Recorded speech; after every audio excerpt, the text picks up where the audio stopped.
And we are live, everyone. Let's begin.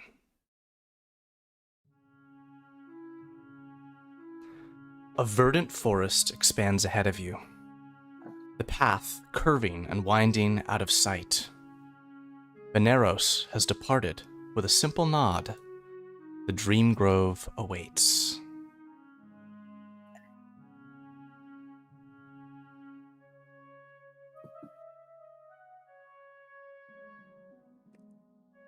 Who's going to step forward first? Just a little reminder of what the hell we're doing here. Why are we going to the Dreamgrove? The spirit Lapinoor, which was mentioned by your recent ally, Veneros, sent him a dream. As Veneros describes, he sends the dreams to all in the valley. And part of that instruction was not only to seek you for your aid in handling the creatures in the Cave of the Moon, but also to, once your time was done, come to the Dreamgrove to visit Lapinoor. And that is what you are here to do.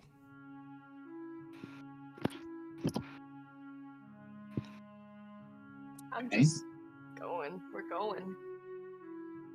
You continue forward until you come to a stone barrier, a large wall, smooth stone that seems to bar your way forward through the thick forest. The glowing vines, bioluminescent, that was the word I was looking for, that wrap through the trees, glow in the thickness of the foliage, a foliage that does seem too dense to simply go around. This wall is ahead of you. And as you are looking at it, you all hear a voice which speaks into your minds. It says, "A wall appears before you. To pass this barrier, what will you do?" How tall is the wall? A wall probably 20 feet high. It's kind of tall. But you said it goes into the woods and out of sight. Okay, if I were to merge with, like, this tree here, Mm-hmm. would I be able to see over the wall? The tree taller than the wall. Sure. You enter the tree, and you can perceive beyond the wall. Okay, cool. I can just Thanks. Mm-hmm. I can just go. You can. Yeah, I'll go. You just throw a rope over. Yeah, I'll do that. I have a rope. The tree gives a slight harumph as you make your way through it. Sorry, my friend. And then, yeah, I'll just do that. Okay. Do a little rope moment. Rope, then. Over the wall goes. Natas or Gweyhir can catch it. And you all want to use that to climb over the wall? Yeah. Sure. Seems like a good idea. All right. I'll get over. Then I'll throw my rope over, and we'll take over Marjie and Gweyhir at the same time. Oh my god. Peak efficiency. Wow. So many ropes. Do we have any idea what kind of spirit this, what's the name of it again? Lapinoor. As best you know, Lapinoor is a spirit of dreams.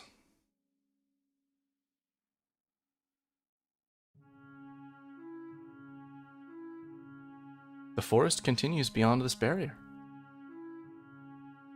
Let's go. Lottie's like, I don't know if people notice, but Lottie's like, okay, I really just want to, like, tree teleport my way through here. And y'all are taking so long. It's like, hey, let's go. As you walk, small white flowers glitter like pearls on the floor of the forest against a slowly setting sun. But then the path seems to stop with just thick foliage ahead of you. But you hear a voice once again in your mind, and it says, "The path vanishes ahead. What way will you now tread?"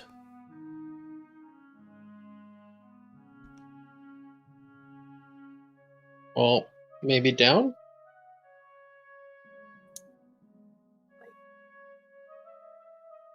Down. I mean, we can't go up. There's nothing above us. Can't go forward. There's nothing in front of us. I can't go forward. I would probably leave if I didn't have to scale a 20-foot wall to get out. Okay, I'm gonna just go. I want to see what I can see. Okay. You enter the tree, and you're looking from the top of the tree. Ooh, everything okay over there? Is there like more foliage? Does it end? As you rise above the tree, looking down, you can see a thick canopy roof, but you can't see your friends. See a lot of foliage. Yes. I got that one.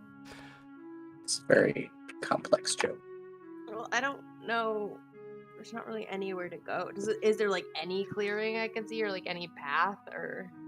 No, it just all seems fixed except for one slightly larger tree that seems to be poking above the canopy a bit to your northeast.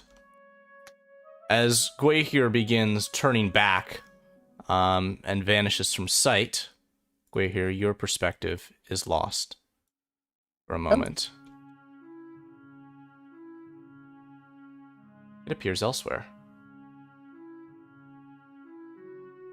Okay, well, listen.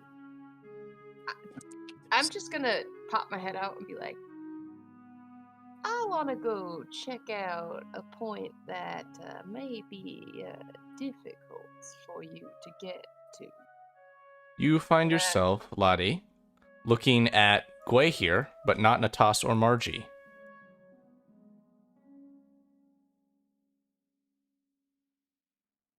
Hi. Hello? Natas and Marjie, what are you going to do? When So do I just disappear then from where you were? yeah, so we can't see, like, Gweyhir walked back and we can't see her down the path anymore. Yep, you just look back and not there. Well, let's just do exactly what they did and see if it worked. Well, I'll climb in this tree, you walk over there, and just... They just didn't come back, so maybe we'll just figure it out. I can go look for her, I guess. As you turn away from one another, you no longer hear the footsteps of Marjie, Natas. And Marjie, for a moment, your perspective blacks out. Natas, you start climbing the tree. As you are slightly higher in the tree, you look down and see your three friends walking around in another clearing.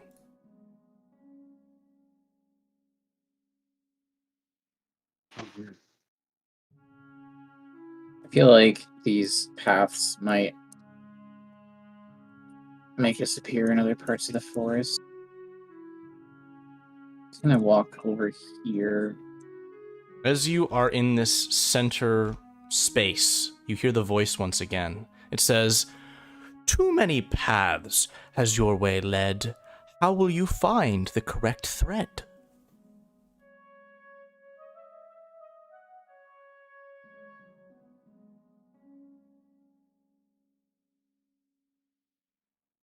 Do I see anything over here?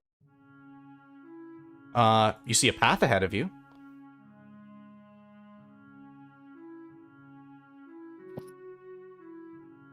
Go into all of these little Yeah, alcoves and here. in all of these little pockets, you see paths that continue into the woods.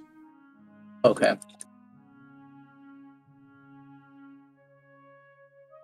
Let's go this way. Gweyhir, to the perspective of the rest of you, enters the thickage of the wood, and is no longer within sight. I'll follow. Yeah. And poor Marjie will just kind of like jog behind everyone.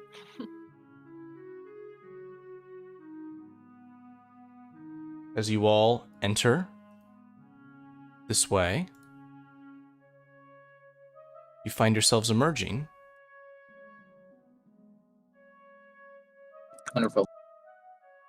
Hmm.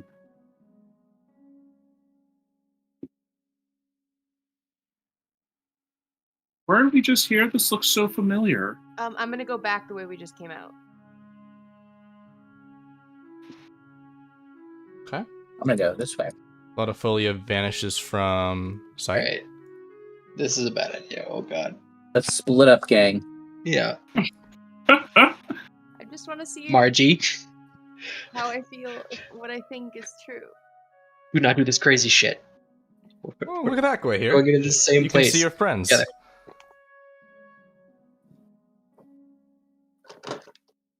Latifolia, you emerge facing the mouth of a cavern.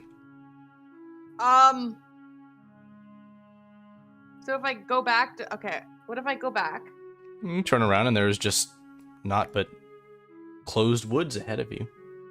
Go Behind back you. the way that I just came in. Okay, alright. Well, I'm gone. Oh, and then you hear the footsteps as Gweyhir appears behind you.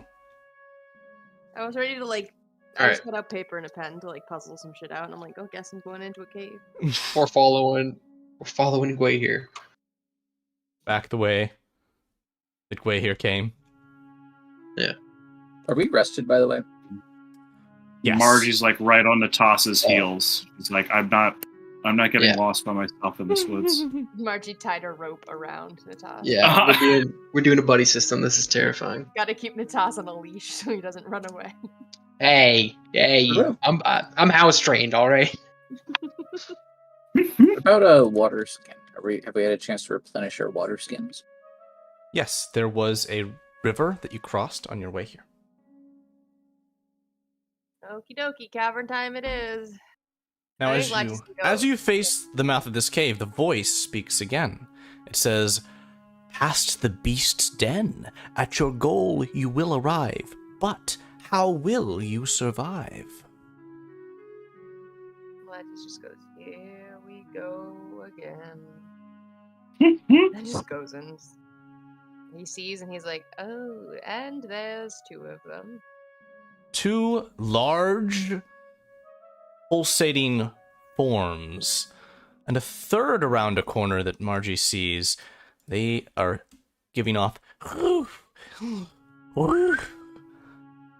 what sounds like snoring.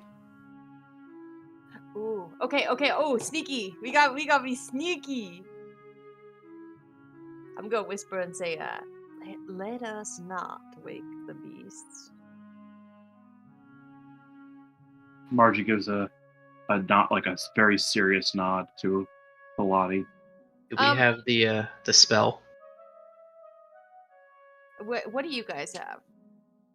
Lati would look at Gweyhir and be like, is there anything you can do to make yourself less noticeable? No, aren't you the one who is You're the one with the spell? I can do spy. Okay, here's what I'm gonna do.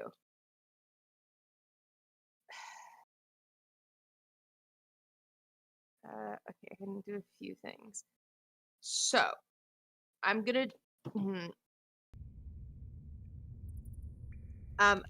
Lati's gonna ask Natas if he could carry Margie on his back, and then if Margie would be okay with that.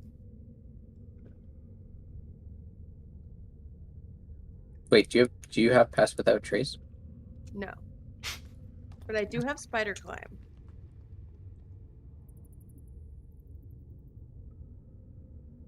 I'm gonna cast Aid. Everyone gets 5 max HP.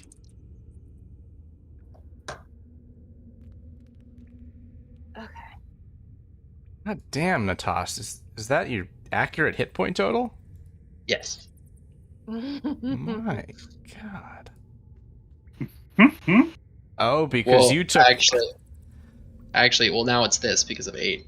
But you took a plus to your Constitution. I see. And to my AC. Yikes. All right. So what's the plan with these owl bears, as you have Is before? spider climb a bad noticed? idea?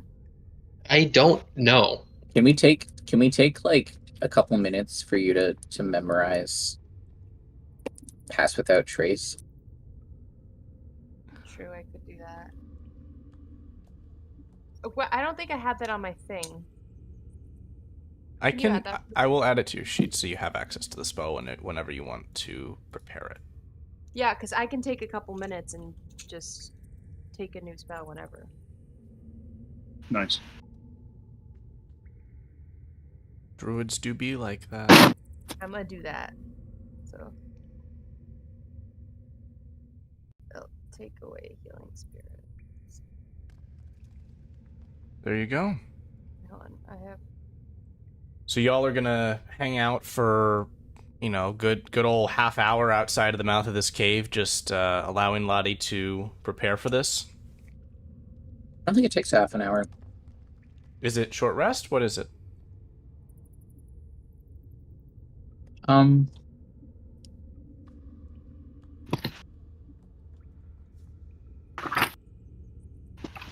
Might only. Oh, is it only a long rest? I was under the impression that you could just do it whenever you wanted. I didn't think so, but Here, let me look. I know is Pass Without Trace is the best spell in the game. Yeah. Especially for like this scenario. Just... There's just so many scenarios. Yeah, it's a long rest. So in this scenario, you don't have it unless you want to take a long nap. Nah, Maybe they'll come out of the cave. I'm pretty confident in my sneaky ability. Oh, Us ain't no sneaky. so That's for I damn don't sure. have that. I should have just taken it. Can I just pretend I took it at the beginning? Because I didn't switch anything.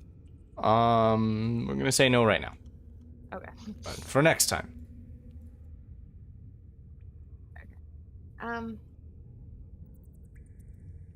Don't worry, I'll be quiet. Oh, and also for Latifolia, when you use aid, you get the 5 hit points like applied to your immediate hit points as well. Yeah, I did that. It's just not showing up for some reason. I still haven't. Oh. You gotta go like. Oh, it doesn't let me change it in the token now because Roll20 updated some things, some of which I are did, good. But it's changed in the token. That's fine. Yeah, there you go. I'll just change it like that. So you guys are just. So he's gonna be like, so y'all are good? I'm just gonna try and be sneaky. Cool. I'm gonna become a lizard. We have under druid forms your lizard form. Yep. There you go. Now you can crawl around as a little guy. That's what I'm gonna do. Okay. Continue forward You as you see wanna- fit. Stealth check from us, or just move through. If you're moving up, if you're moving within, arm's reach of one of these guys, yeah, I need a stealth check if you're trying to pass without waking him up. Roll yours at an advantage, Lottie. Actually, yeah, you don't have to roll. You're a lizard. Okay. You don't have to roll. You're a lizard. You're like the next step above like an insect So I'm in gonna size. come like over here and just kind of like scope out these tunnels. Okay, so Lottie continues Okay, forward. all right. He's gonna come over here and just step in front of you and just vehemently shake his head. All right, so Gesture back towards the Marjie, other you one. start moving quietly, and then Gweyhir, you give a whoop, and are sliding some rocks under your feet. Natas, make a dexterity saving throw to try and Ooh. prevent Gweyhir from making a big noise. Okay, I take dexterity saving throws at advantage. So, boom. Are you at rate? Isn't that only raging, or is that just barbarian be like that? I believe it's just all. It's all right. You got an 18 or a Doesn't 20. matter. That's well enough. You catch Gweyhir right there, so Gweyhir does not fall. Thank you. The owlbears are not disturbed, but Gweyhir will need to reroll a stealth check if they're continuing to move past. Marjie, you can go ahead and move forward. I'm Okay. gonna go check this way. Oh shit. We're just gonna step in front of Marjie. And she'll stop and be like, she won't say anything, but she'll give him eyes of like, which way should we go? I'm gonna leave. And then he's gonna go over here. I'm gonna leave the cave, and I'm gonna go back down the path that we came down. Yep. You try and walk into the foliage and just get stuck in brambles, like when you try and walk through a bush and the bush Actually- doesn't move. When Lottie sees him going, he's gonna kind of gesture to Marjie like, go out with his head. He's gonna be like towards the entrance of When the Lottie sees Gweyhir moving. Marjie. Oh, okay. Yeah, sorry. Yeah, she'll, Right here. yeah. He's gonna be like, yeah, all y'all go. I'm gonna keep going. Are these guys Wait. asleep? How far does it Yep. keep? Does it keep going down the cave though? I will tell you. I will come out and tell you. Well, there are a lot. Many bears. Oh, there's more bears around the corner. Oh. Ahead of you, Lottie, you see a magnificent space. Though turning back, the path into the cave is Fuck. now Oh, no. barred,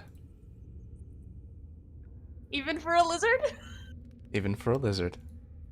All right, here's what we should do, guys. We should just run past these owl bears before they realize what's happening.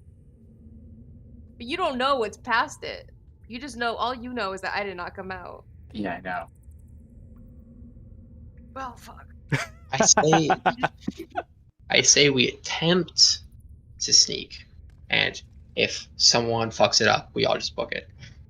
That's fair. Okay. Try again to sneak past this owl. Yep, let's go like Gweyhir, me, and then Marjie. We're just gonna Congo line it. No, I should have taken it. Marjie, you'll... God damn it! Running. I'll give you... Do I get to make a dexterity saving throw? Yes, you do. Marjie, you're good for this check right now. Okay. Nope. Gweyhir slides on stones, and the stones pop into the face of the owlbear, which shoots its eyes open. No, come back. Because the I'm owlbear running away. very quickly sweeps out its claw, grabbing Gweyhir, turns, and scuttles away down the curve of the tunnel, out of sight to the rest of you. I don't get to roll initiative or anything. Nope. Just get scooped. Got scooped. Damn. You've done All right, this. Margie's gonna try and run as fast and quiet as she can. So, you two have moved past now. Hold on for a moment. Because, Gweyhir, you find yourself deposited outside the cave next to the lizard. And can now see the space ahead of you. It's that damn lizard again. Now, for you two, there are more owlbears ahead, and I will require a fresh stealth check if you want to move I'm gonna past these go- ones I'm quietly. gonna try to go past these guys. Okay. Let's see the stealth roll. So you guys just aren't going after Gweyhir? You're just We- like, No, we are going in the path they were dragged. I was All like, right, you're going you can move quietly now. All right. Move past these ones. Squeezing by. Ooh. I'm gonna crouch down and I'm gonna tell the lizard I was so stealthy in there. I got faster. I got through faster than everyone else. And this stealth check will hold for you two. continuing forward, and All right. the way of the cave is clearly open to you, so that you might continue forward and exit into this space. Oh. You weren't mauled to death by an owlbear. It's a weird fucking thing up there. Some kind of ancient forest spirit. Well, like, is there any sort of like sense I get from this thing? You feel a calmness in this whole space. You feel restful and at ease. We're just gonna go up to it. I'm still gonna be a lizard though. This creature looks down upon you from atop this tree mount. Shimmering water ahead of you appears still, not running like most you're used to in the valley. Lottie's gonna go up to Marjie and like, is Marjie wearing like pants? No, because she just has like her fawn legs, so she never really wears any sort of. Oh, okay. This is her. I'm assuming there's like fur. Yeah. So Lottie is gonna take his tiny lizard hand and like tug on her like fur and be like, "Hi, I need a ride." And she'll like scoop her up and just like set him up on his shoulder, or on her shoulder.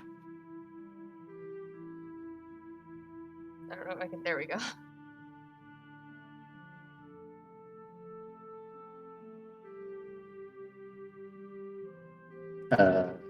So do we see this thing up on the... You do, and it looks down at you, observing. Hi. You call out across the glade. Yeah. You hear, emanating from its mouth, the similar voice that you heard in your minds as you approached. Hello. Hello. I'm gonna say hello in lizard. It looks and directly at you, Lizard Lottie, and says, hello.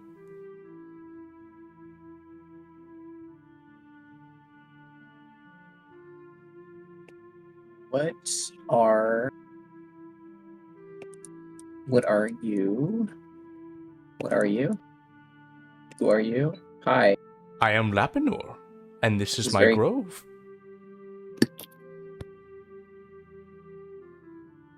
Hi, Lapinoor. Did you request our presence? I did. Its voice echoes across this space, reverberating and coming to your ears, but you all still are having to shout to get this creature to hear you. Let's go. Unless you want to try and speak softly. I'm gonna go over. Can we come up? It says, you are welcome.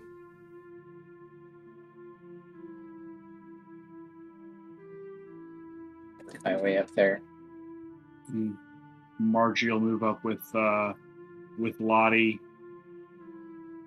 and I would imagine like being in here.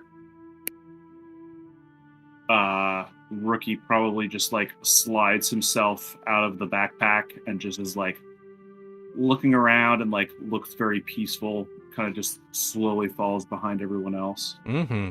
Aww.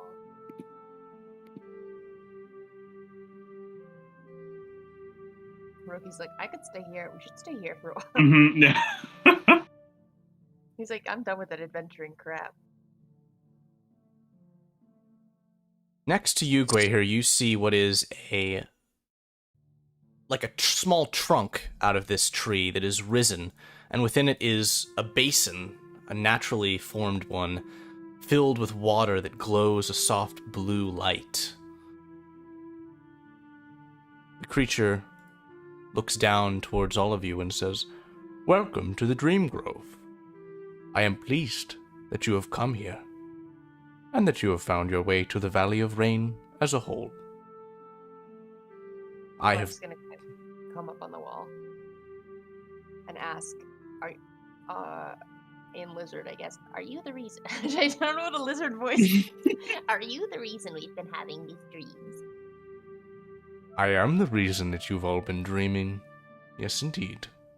I I apologize do for... not like them. I apologize for stress it has caused you, but know that I do act in your best intent.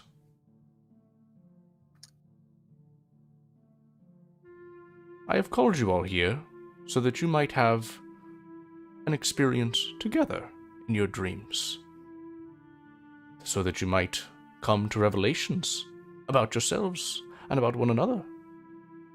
Would you like this?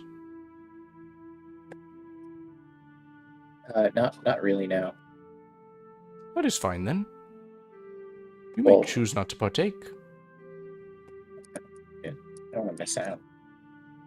And the creature gives a What is... aren't there more, like, the valley, it's under attack. Can you tell us anything about that? What I know is a conglomeration of what others know and what the universe knows. Sometimes pieces fit together, and I know more. Of this, I cannot say. I cannot say more than you can say. At this time, though perhaps soon, more will become revealed to me.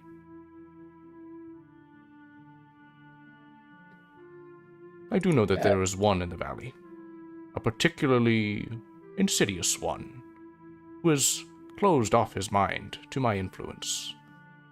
The troll chieftain no longer receives my dreams.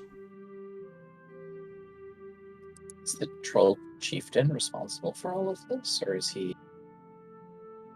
Much evidence would suggest so, but otherwise could true be as well.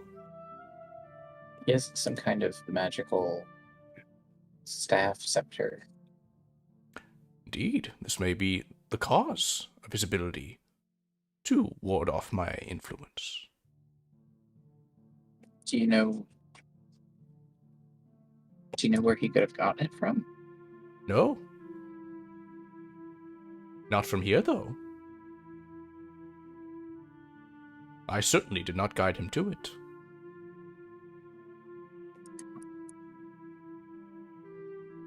What kind of dream would you have us all have together? The last few have been, well, a little scary, sir. Indeed. In order to grow, we must overcome our fears by facing them, and not disarming them, but accepting them. And through my dreams, perhaps learning something about yourself. You watch as Rookie crawls up to the leg of this massive wolverine and just kind of taps it. And looks down. The dream spirit looks down at Rookie, that is. And the dream spirit says, "Oh, my friend, it will be all right. In this time, trust me." And the raccoon kind of gives a... Just kind of stoutily walks back over and plumps down on his back against the tree. It's kind of a look of... Rookie, don't be rude.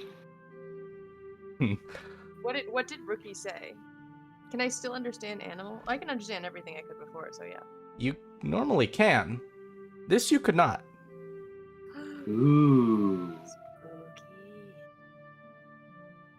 Lapinoor then will say. I think he's gonna. Go ahead. That is very startling to Lati. The fact that he can't understand it. Hmm? And so I'm gonna change back. Okay. I'm like, I'm ready to fight if I have to. This is weird. This is not normal. I can't understand the raccoon. What's going on? Can't understand the raccoon? We must be in danger. Well, he's gonna say, why can I not understand him? And Lapinoor turns his head towards you, Latifolia, and says, "You know, sometimes things don't want to be understood." Kind of narrows his eyes and doesn't respond. Many whisper, many speak in a language that others do not know. You have the fortune of knowing the language of animals intrinsically. You can hear conversations that to many are unintelligible. Ever have you thought that that might be an intrusion?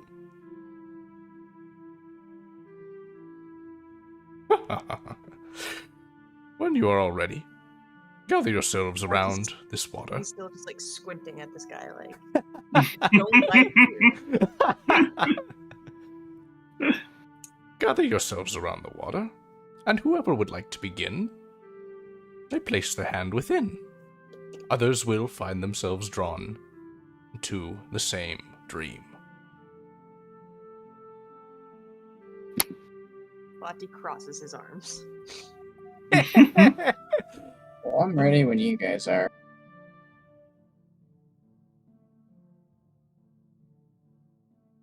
Who will begin? Marjie puts her hand in. Okay. Marjie will go first. So does like we all get drawn in? Yes. As Margie's hand dips into the water, the blue glow overcomes you all. Your visage is transformed. Your vision shifts. The mists overtake your sight, but then they clarify into a forest aglow with green and a path that strikes through it of darkness, of desolation. Marjie, you see ahead of you Rookie, who walks along the path, steadily moving forwards, waiting, in a sense, for you to continue. The other three of you manifesting behind. This space is familiar to one of you specifically, that being you, Latifolia. We are in the plane of life, or as many know it, the Feywilds. The sky is like a watercolor painting of different hues, extreme greens and blues that weave together. Glows of green, like are present in the Dreamgrove, are as well present here, but hue flows across it that is contrasted by these small red crystals that sort of seem to be sprouting out from this darkness. Rookie Can I looks... Go ahead. Would I be able to get a sense of, is this like actually the Feywilds? Is it actually the Feywilds? I mean, it's probably a dream of the Feywilds. Got it. Okay. Rookie looks over his shoulder again, seeing all of you kind of taking in the sights, and gives a... and starts moving again. Stops, looks back at you, Marjie, and keeps moving. I still can't understand. No, you cannot. Ricky, where are we going? Slow down. Rookie stops for a moment, turns around and looks at you, Marjie, and gives a... and turns and keeps moving. Marjie rolls her eyes and follows. Gweyhir, I see you're not keeping up. Are you intentionally staying back? I'm just behind. Okay. As you run to catch up, Rookie stops for a moment and kind of puts one of his paws up like this. Looks around. You can hear a rustling in the foliage around you. And you see creatures which begin to emerge into your vision. Oh, okay, it's not the little... What is this? They look like mushrooms that have chosen to grow into the shape of an animal. And they snarl at you. Shroom dogs! And they're going to start moving in your direction with hostility in their movements. Roll initiative.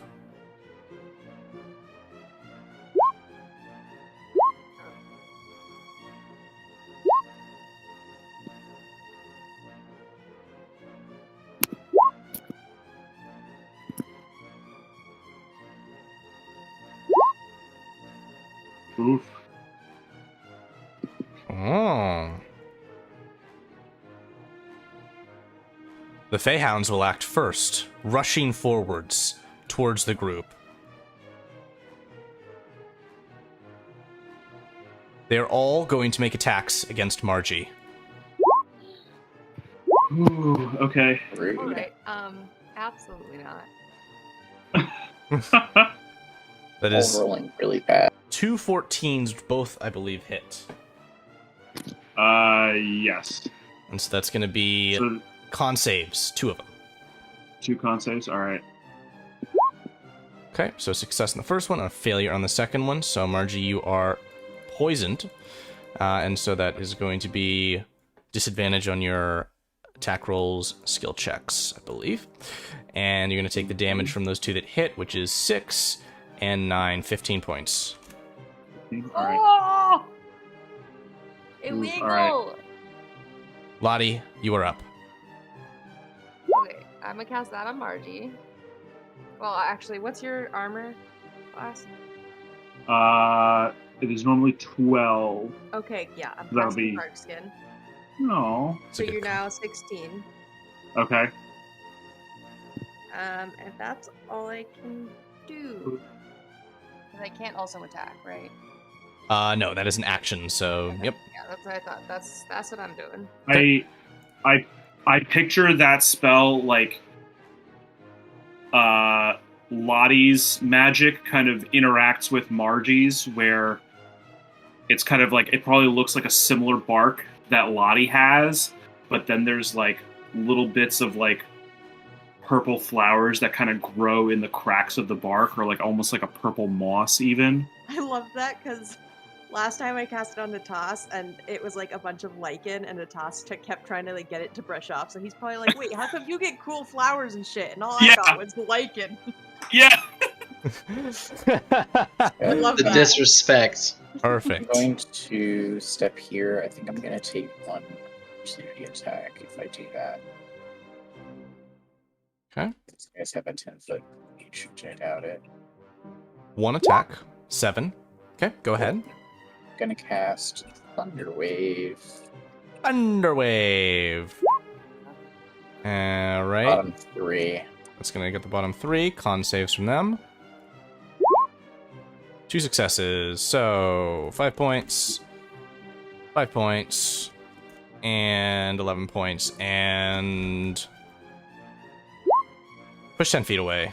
Quip. Yes, I'm going to use Bardic Inspiration on myself.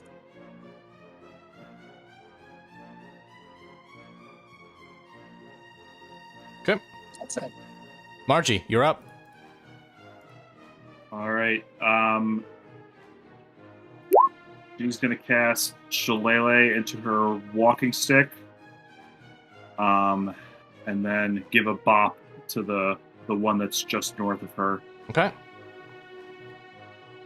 as the vines and flowers kind of grow out of the staff. Ooh, That's a hit. For a nice 11 points. Damn. nice.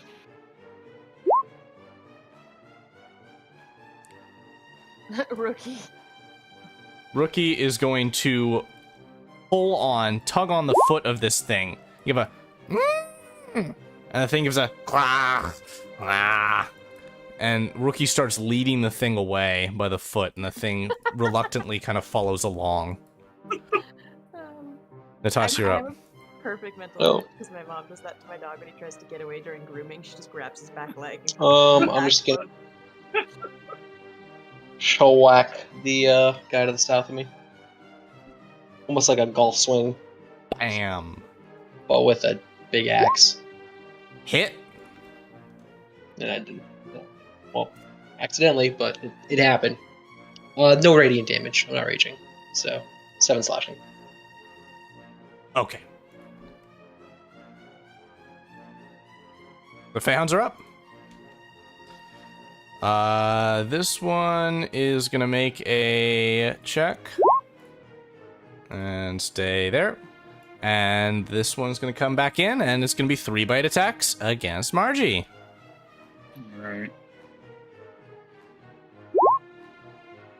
22 is a hit. The other 2 miss.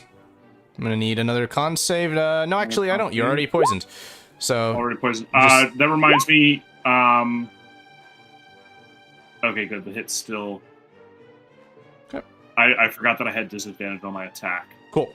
Yep. So that is 10 points. You are on 3.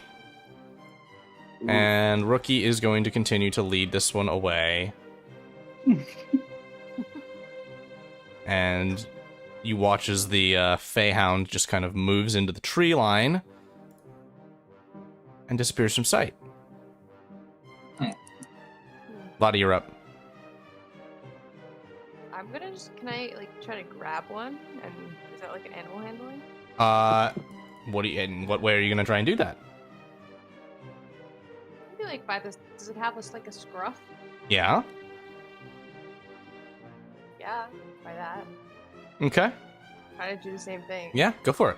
Roll.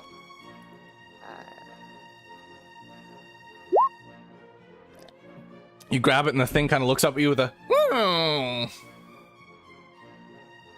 Say, now, you're not playing very nice, are you? And it kind of looks towards Margie again with a... But then looks at you reluctantly. How far can I move with it? You can move your movement and it'll follow you. Cool, I'm gonna bring it into the tree line over here. And it will follow you there, and then it'll enter the trees and vanish from sight. And I'll move like the 10 feet back. No. 20. Gweyhir, you're up.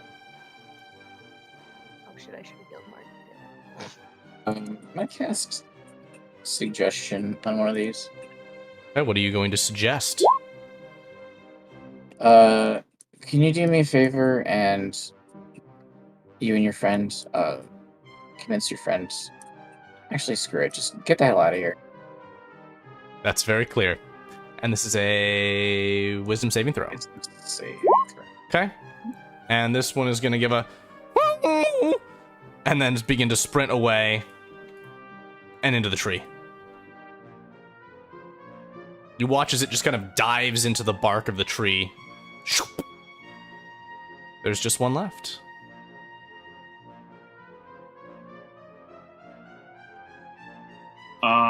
All right. Margie's gonna say, "Little thing, all your friends are gone. There's no need to be scared." Yeah. And I'm gonna cast Calm Emotions.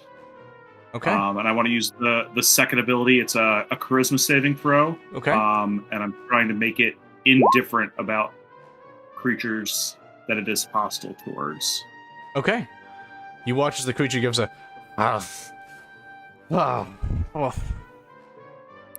It seems much more calm.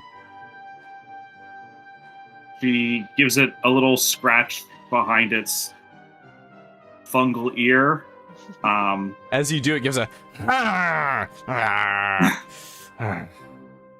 But remains calm. Yeah. Now be a good boy and sit here. We have something to find out. And she'll just turn to start walking up the path as she calls for Rookie to lead them on. I'm Here. assuming we're out of... We're out of combat, yes. Cool. Because I'm gonna do... You know what? I'll do this. Rookie grabs this one by its leg as it did the other one and just... and starts to lead it away. And the creature moves back into the tree. That didn't do much for me. Casting it at a higher level. Well, yeah, Natas will just give was you his on Marjie. entire water skin. You're probably gonna need. I mean, all of it's not enough, so just go nuts.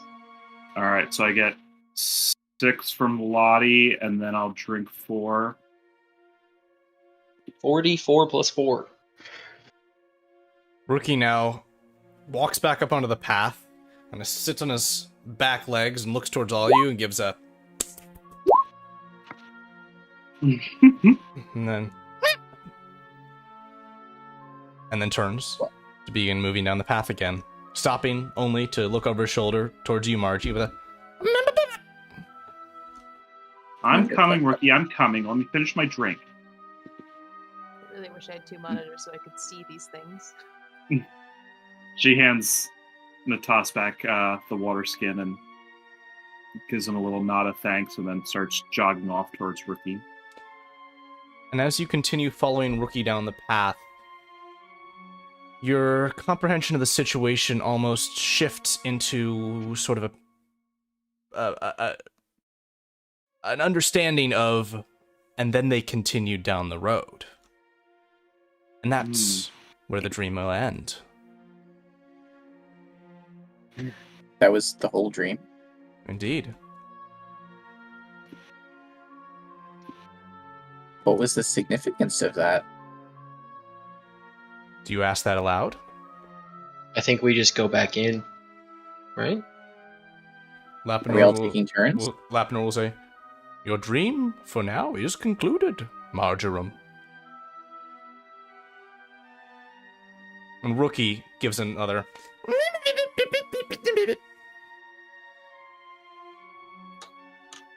which you again, Lottie, cannot understand. Lapinoor, though, seems to acknowledge with a bit of an eye roll. I think the shock of Natas realizing that the raccoon is talking to, like, some, like, nature spirit means that, like, half the things he said are probably true, and he's just like, oh my god, it might actually be bad.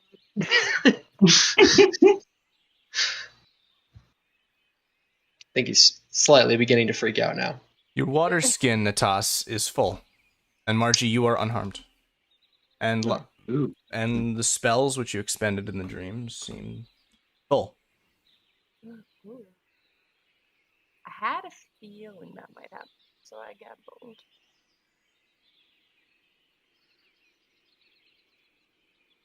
Who's going next?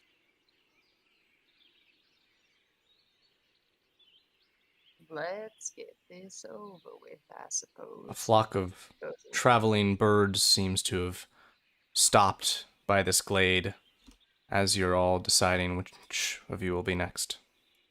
Thus, what you hear. Oh, I'll give it a go. Okay.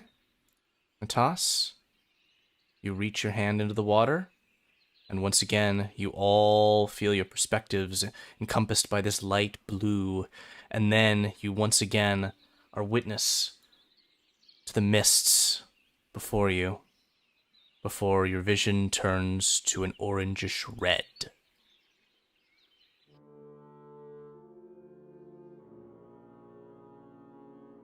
Natas, you flow down a river of a sort. Within your cradle, you once again look at yourself, witnessing your infant body, and look up to see fully grown versions of your friends looking down upon you. Baby Natas, what the hell? I think Lati just bursts out laughing. Oh, what the shit? Somebody. Natas gonna be like, cuties. just. I'm assuming he can't talk because he's an infant, so you just hear like noises. Yeah. Indignant baby noises. Yeah. His cradle continues to flow down the river of lava. Do we help the baby? Run ahead. As you're moving ahead, you, behind you, hear Gweyhir. As Natas and his cradle continue down the river, you can see, flying towards you from behind, 2 small, red-skinned, winged creatures that appear, and Marjie, near you as well. They fly over your heads, and all begin to seem to converge towards baby Natas. How are you going to respond? I'm gonna thunderwave these fuckers. Then roll for me initiative. We are in combat. Yes, we are.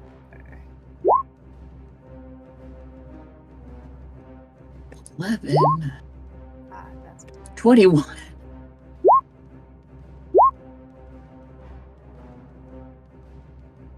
Did they roll nuts initiative again? Well, Natas, Awesome. you're gonna get dumped in the lava, it looks like. Don't worry, I'm sure it's less than 2 damage. Baby Natas.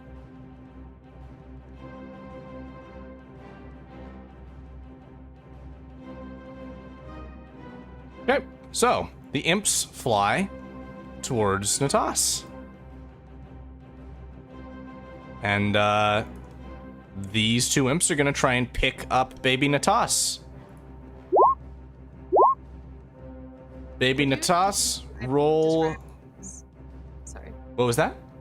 Would you describe these as humanoid? Yeah, let me give you a better picture.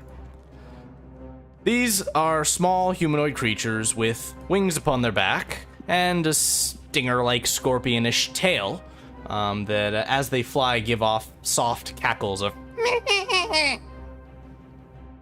Wow. So, Natas, I need you to roll for me athletics checks to contest these. You are rolling these with a, let's see, what is your normal plus to that? You are rolling with only a plus, we're gonna say +1. So that's no advantage because you're a baby. So we'll take that as your 2 rolls. So you would succeed in fending off one of the imps, and then this one's going to pick you up, and it's going to start to fly away. Oh, well. And you Nice know, knowing you, Natas. Gweyhir, that Natas has to go back in that cradle. You just have a sense of that. And you're up. What are you going to do? I'm gonna cast Suggestion. Yeah. This is a wisdom. Wisdom save. The imp gives a towards you. Hold on. Marjie, you're up. Myself Bardic Inspiration. All right. Margie's gonna run around this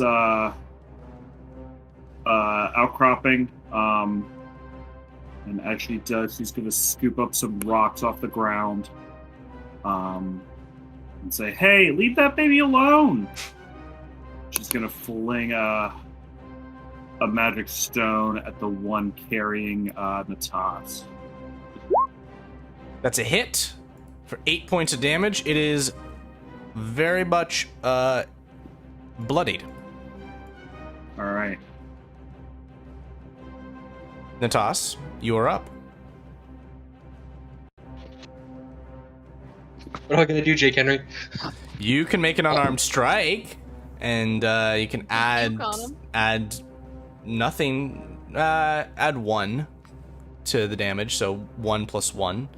So it's going to be plus 2 to hit with a +2 damage. Suit hit. Alright. That's a 15. Okay. You are a imp puncher, and the imp gets punched and then collapses to the ground. It is dead.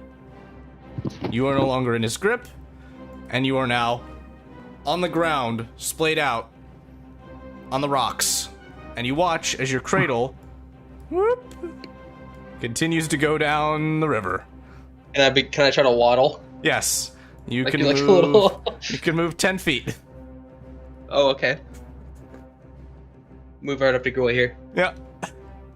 Lottie, you're up. There are many. And I flip her off if I can. If I can you're punch, so I can flip her off. Yep. Lottie, you're up, and there are still many imps around you. Yes. I'm going to shocking nobody. Hey! Cast Entangle on these 2 above me. Yeah, it's just you can get all of them here. Yeah, sure. I mean, I'm getting myself too, but it's fine. Oh. Yeah? You good with getting yourself? Yes, it's fine. All right. So vines are gonna reach up from Strength saving throw, yeah. reach up to the imps. They all fail, and grab them by the legs. And these imps are kind of pulling helplessly to try and free themselves, but they are restrained. As So is Lottie. Hello there, Mr. Vine. And this imp is gonna fly back over to Natas and try and pick him up. I need you to roll. This is a d20 plus 1. Yes. 8. I I beat him. Yeah, you beat him. I just slap him. The imp gives a ah. Gweyhir, you're up. I'm going to cast suggestion again. This one that's harassing. And what are you Natas. suggesting that it do? I'm gonna say, hey, can you put him back in that cradle and then just keep an eye on him? The imp gives a ah to you. Oh my freaking god. Marjie.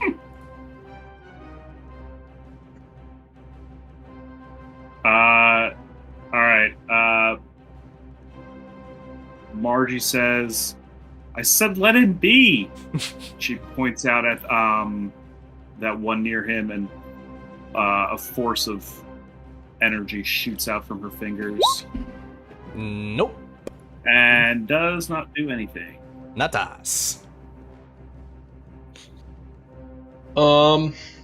It is not grappling you. I have a strange idea. Uh-huh. I wanna grapple the imp, and then I wanna use him like the Legend of Zelda chickens to get back onto my my crib. I am not actually a Zelda player, so what does that look like for me? Oh, you just like hold on to it, and you just like kind of slow fall Okay. forward. Give me your check. Yeah. Nope. Oh, damn it. Nope. You try and grab onto its feet and it gives that. I'm gonna use. Wait, hold on. I'm gonna use cutting words on his check. I Okay. roll a d6. I roll a d6 and it gets subtracted from his check. Fuck, I only rolled one. I'm rolling like dog shit this encounter. The imp gives a. Ugh. Alrighty. Your That's insult was Natas. Unless you want to move, Natas. 10 feet. As your cradle continues down the river. Oh, damn it. I just moved to the other side. Or no, I'll stay where I am. Okay. Lottie.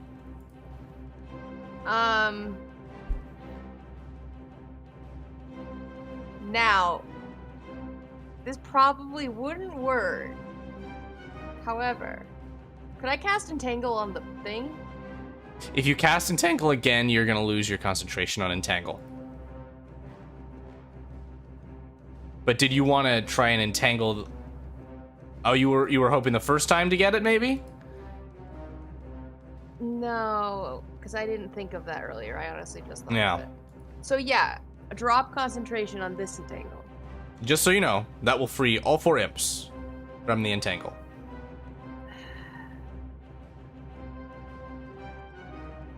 That... Okay, instead of doing that, I'm gonna... Like, I don't know, there's not much I can do. Can I still, like, bonk something? Yeah? Even though I'm entangled? Yeah. You're rolling at disadvantage, but you can bonk. Or if you haven't... Do I have to roll strength every time, or is it just... No, it's when you choose to try and break free. Yeah, I'm gonna try to break free. Okay, roll strength. Nope. No. Love that for me. Cool. The imps are Then going to try I'm and gonna- break free. You got anything else? Yeah. That's your action, though, to try and break free. Fuck! So the I'll imps... cast Shillelagh. Perfect. The imps are going to try and break free. Aha! One of them breaks free! He's free! You get an attack of opportunity against him as he flies away from you. Okay, cool. So that shillelagh worked out. No, it didn't. All right. The imps are going to try and get Natas again. Fuck my life! Strength. How come? Nope. How are they rolling so bad, except when it's in relation to me? Yeah. Alrighty, Gweyhir, you're up again. I'm gonna pick up Natas. Okay.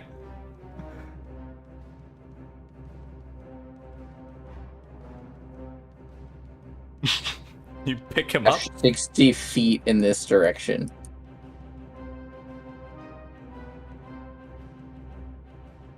Okay. I'm just holding him like this, and I'm going to just dash down the cavern. Okay. You've been so focused upon trying to get Natas back into the cradle. You perhaps did not have better context of the situation in which you're in. All around you is the glow of orange, as is the river. Looking out to the north, Gweyhir, you can see a massive expanse falling out before you, and ahead, despite the sort of dim hue, like the thickness, the smog almost that is all around you, you can see the outlines of perhaps its structures glowing with a similar orange. You are on some plane of fire or in some hell, you might presume. Great. So as I'm running with Natas in my hands outstretched, I'm just gonna look him in the eye and say, "You had a fucked up childhood." And I'm gonna tap her on the face and just point at the boat. I go back in. Marjie. You put baby in the boat. Next turn. All right. I am. All right. Margie's a little cranky, so she's going to cast Hex and an Eldritch Blast on this one flying along the side of the river. Which one? Ping it for me. Oh, sorry, I have the wrong my measurer.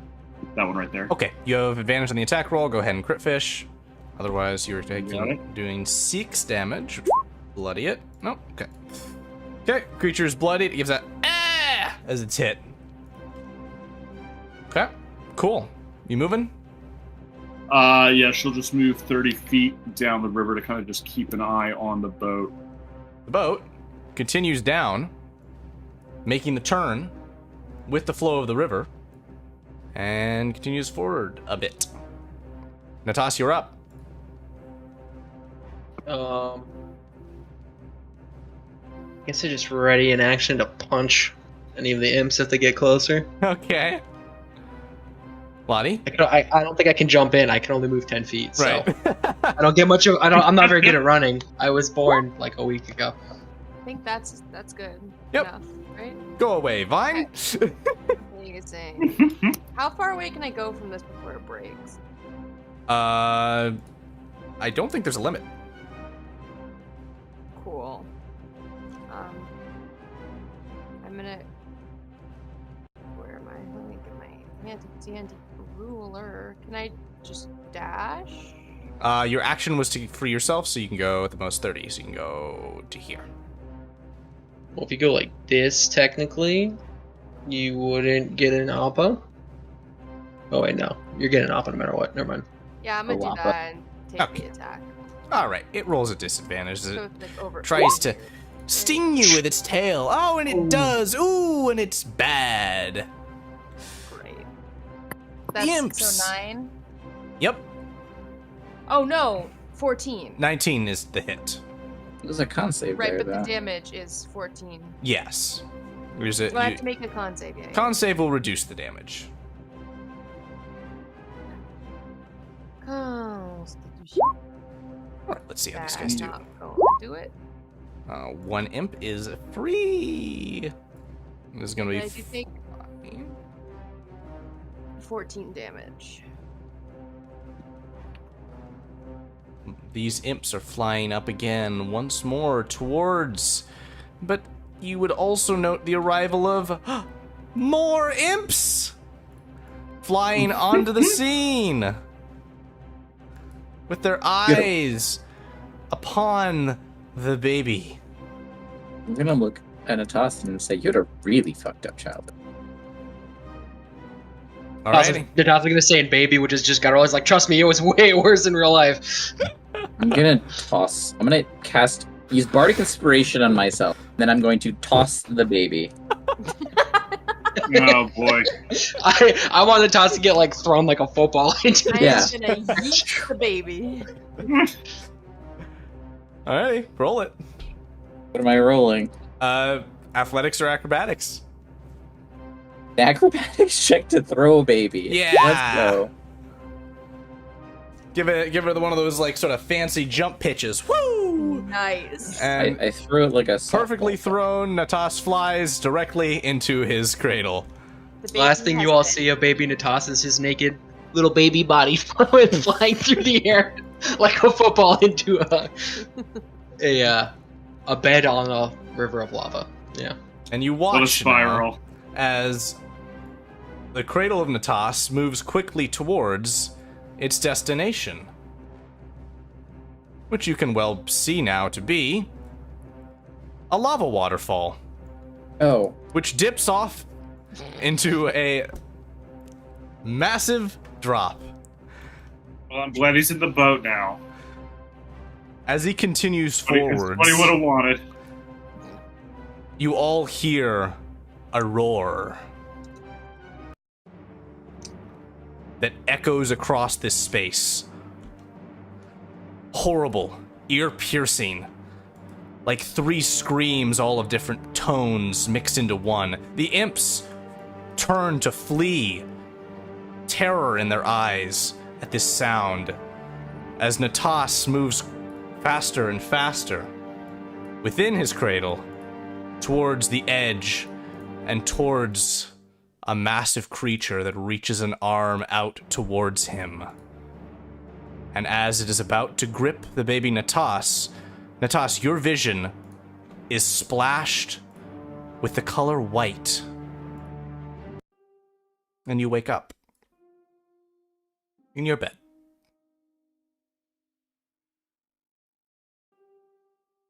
Wait, in the bed? Yep, you're in your bedroom, Natas. Do you remember, like, does he have, like, a recollection of the last, like, 10 minutes? What are you talking about? You're just woke up. Maybe you're dreaming. I don't know. Is he still baby? No. You just get up calmly. Look around. Maybe use the Of course I washroom. find my way. Yeah, of course I found the bathroom. Yeah. Wash my face. Try to remember where the door is. Yeah, no, still hold on right there, because as you're washing your face, you're clearly and calmly looking at your reflection in the mirror, which is not the face that you're used to. You give yourself a confused look before you all emerge in the Dreamgrove. Does Natas look like this lady, or we didn't see any of that? No, and you did not.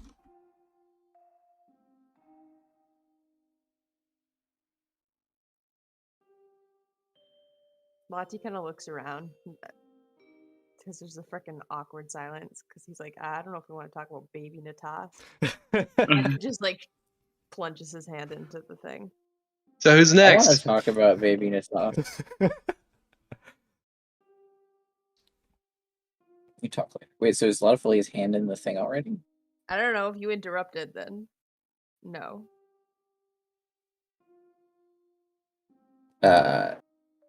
We can talk about baby Natas later, but I definitely want to talk about baby Natas.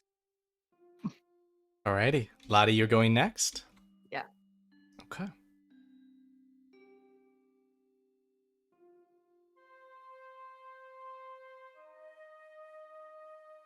Smoke billows around you in the forest that is your home. You look up at the tree, which is your home, still aflame. Around you sit the Kappas, looking up at you. Everyone, don't forget to refill your hit points and spell slots and the like. Getting those back in between 2 streams. Hmm? You say we're getting those back in between the dreams? Mm-hmm. Yes. Oh, nice. One of the Kappas speaks to you, Latifolia, and says, "How did it burn? I do not know. Why not? I do not know. I was not there to see the fire start. But if you don't know, it will happen again. No? I don't know. But you can learn," it says. I do not have time for this. I have to put out the fire. You cannot do that. Is there like a river nearby or something that I know about? There's a small stream, and you are looking at a 100-foot tall tree that is ablaze. A river's not going to do too much. And another Kappa nearby laughs and says, "Hey, you may as well use the water from my head." They do have a small bowl shape at the top of their head, within which there is a small basin of water. But the first Kappa will say, "In you must go, back to the tree. Face the flames, face the smoke, face the ash, because you must know why it burned." Is that really the only way? You couldn't just tell me? I do not know. If that is truly the only way. And he's just gonna go towards it and go in the tree. I Okay. guess. You The fire. And go ahead. as Lottie walks up, Marjie comes up beside him and grabs his hand and says, "Don't worry, I'll go with you." He looks down and says, "I appreciate that," and like kind of like grasps your hand, maybe slightly too tightly for comfort. Yeah. Vines. Yeah, She gives a little wince, but she doesn't let go. Go ahead. I think he I'll like, definitely- messes up at that. I'll definitely come as well. Because fire's like the tiefling thing, I guess. All right. Vines reach up from the ground and pull you all beneath and move you through the earth to within the tree.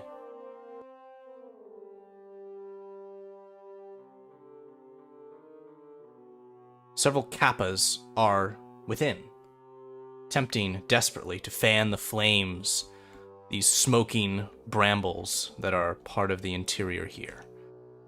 But the sound of crackling comes from the hall which you fled from before Latifolia, where the flames are originating.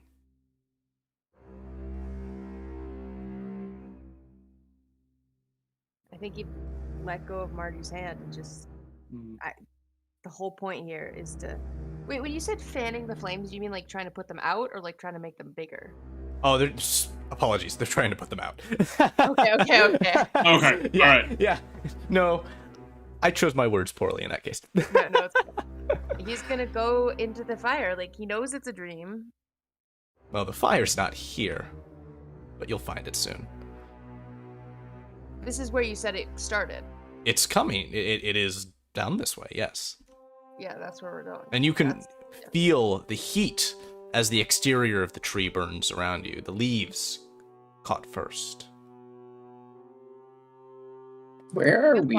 The farther in he goes, the more you'd see like a deep look of like sadness just set in. What is this place? This is my home. Did this happen? Yes. Now he says Oh. nothing else and just keep going forward.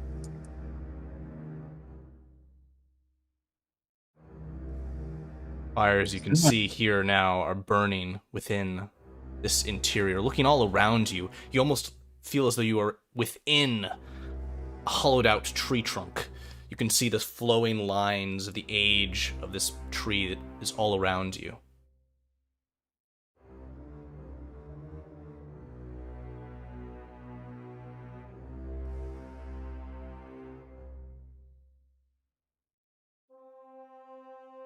continuing forward, you are faced with what is a wall of flame that bars your path ahead. But that wall begins to shift so as to take a form, several forms, which emerge from it.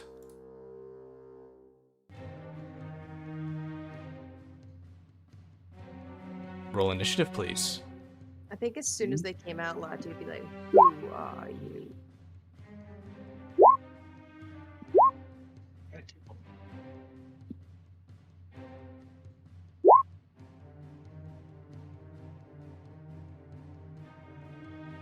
Eight. Yeah, I was pissed off I rolled an 8. I'm going second out of all of us. Ah! Once again, fortune favors your foes. These creatures are going to move towards you all. As they move, you watch. They fly.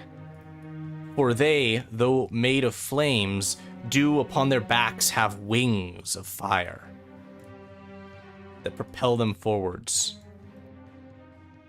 And I'm going to need all of you to make dexterity saving throws. Go ahead and get those rolling, as these guys are going to use their fire breath ability. This one will be the first one against Marjie, affecting only you. This is a 15-foot cone, yep. This one will be for all three of you.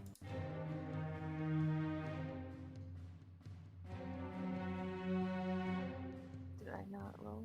And then I'm going to need Natas and Lottie to make an additional 4 saving throws. Overwhelming amount of rolls here. I'm going to help you all tally it up. So, I passed on all mine. passed These are on 4? all yours. Yep. So Lottie Yeah. on dex saves, it looks like, failed on all 4. So that makes things simple. Fire breath for Lottie and Natas only is going to be a total of 8, 15, 25 points. Well, it's been nice. And then that is Lottie, 1, 2, 2, 2, 2. And then a save there. And so Lottie, you're going to take half of the other one, so that's 4 additional fire damage for you. So that is 25. It's going to be 16 points of fire to Natas. Gweyhir, you get hit by the second roll. So that's going to be 8 fire, reduced to 4. Done. You guys are done with your rolls. All right. That's the enemy's turn. They all exhumed fire onto you. Exhaled, rather. That was fun. All right. Oh, that's fun. You're up, Marjie. Says All the right. number 2. Marjie is going to fight fire with Fairy Fire. And I'm going to cast it right behind this one up here. So I should be able to get those 4. They all fail the roll, and attacks against Nice. them are made at advantage. There's like weird little tips of like purple flame on their red fiery bodies. Natas, you're up. Alright, we'll walk up and recklessly attack these guys. And just rage.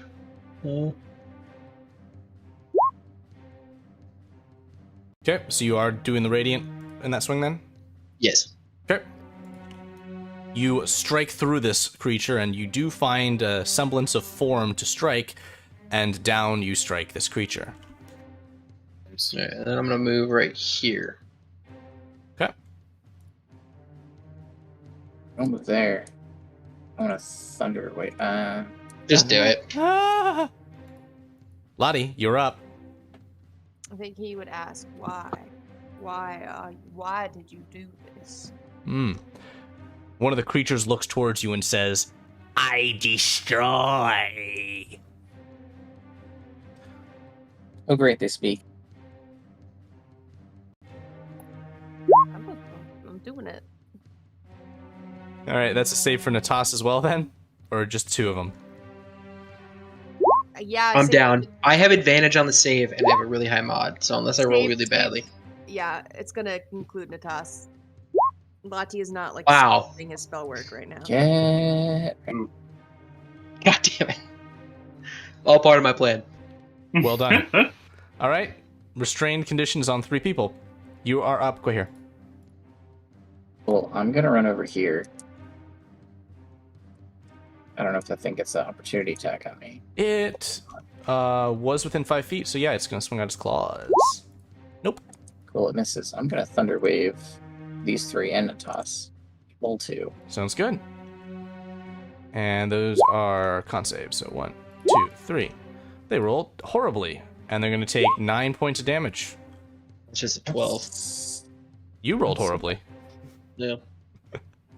They are all bloodied. Now, are they gonna get knocked back 10 feet?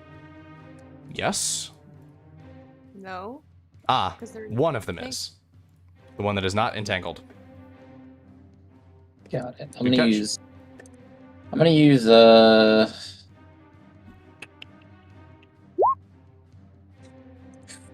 use Bardic Inspiration. Cool. All right. So, the turn of the fire mephits has come. None of them regain their fire breath ability. Attack against Marjie with claws. Attack against Latifolia with a claws. Ooh. And then 3 attacks against Natas. The ones at disadvantage hit. So my one is the 11 one, right?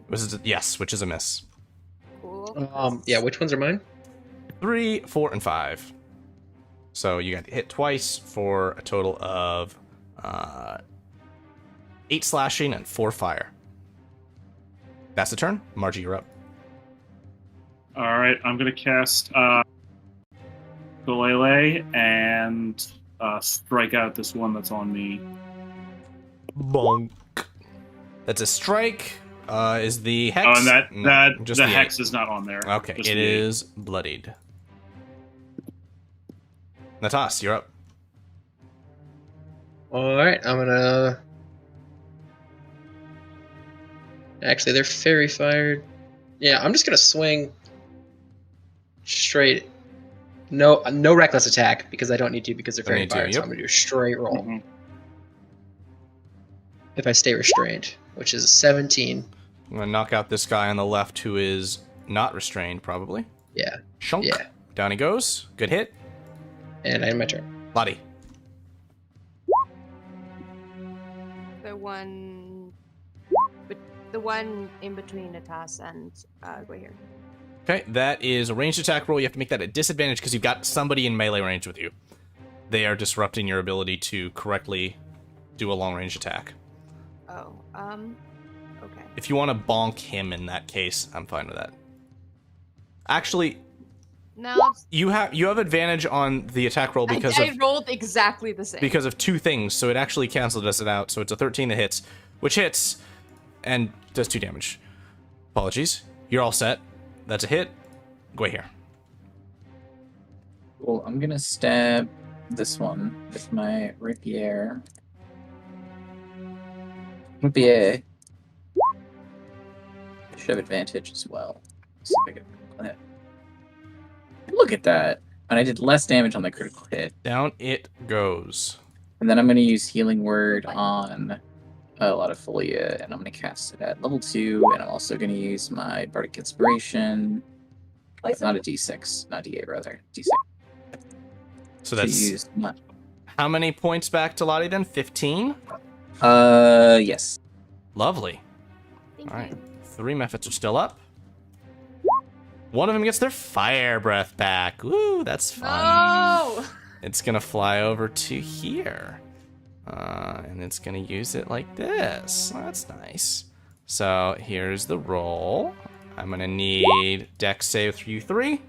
Not too bad on the damage. That's nice. All right, normal Do claw. I have disadvantage on the dex save? Yes, you do. It's a straight roll for me. Yep. Which is This nice. 13 claws is against Marjie. Okay. And then this last claw at disadvantage is against Natas. Cool. That's their turn. Marjie. Oh, so how much fire do I take?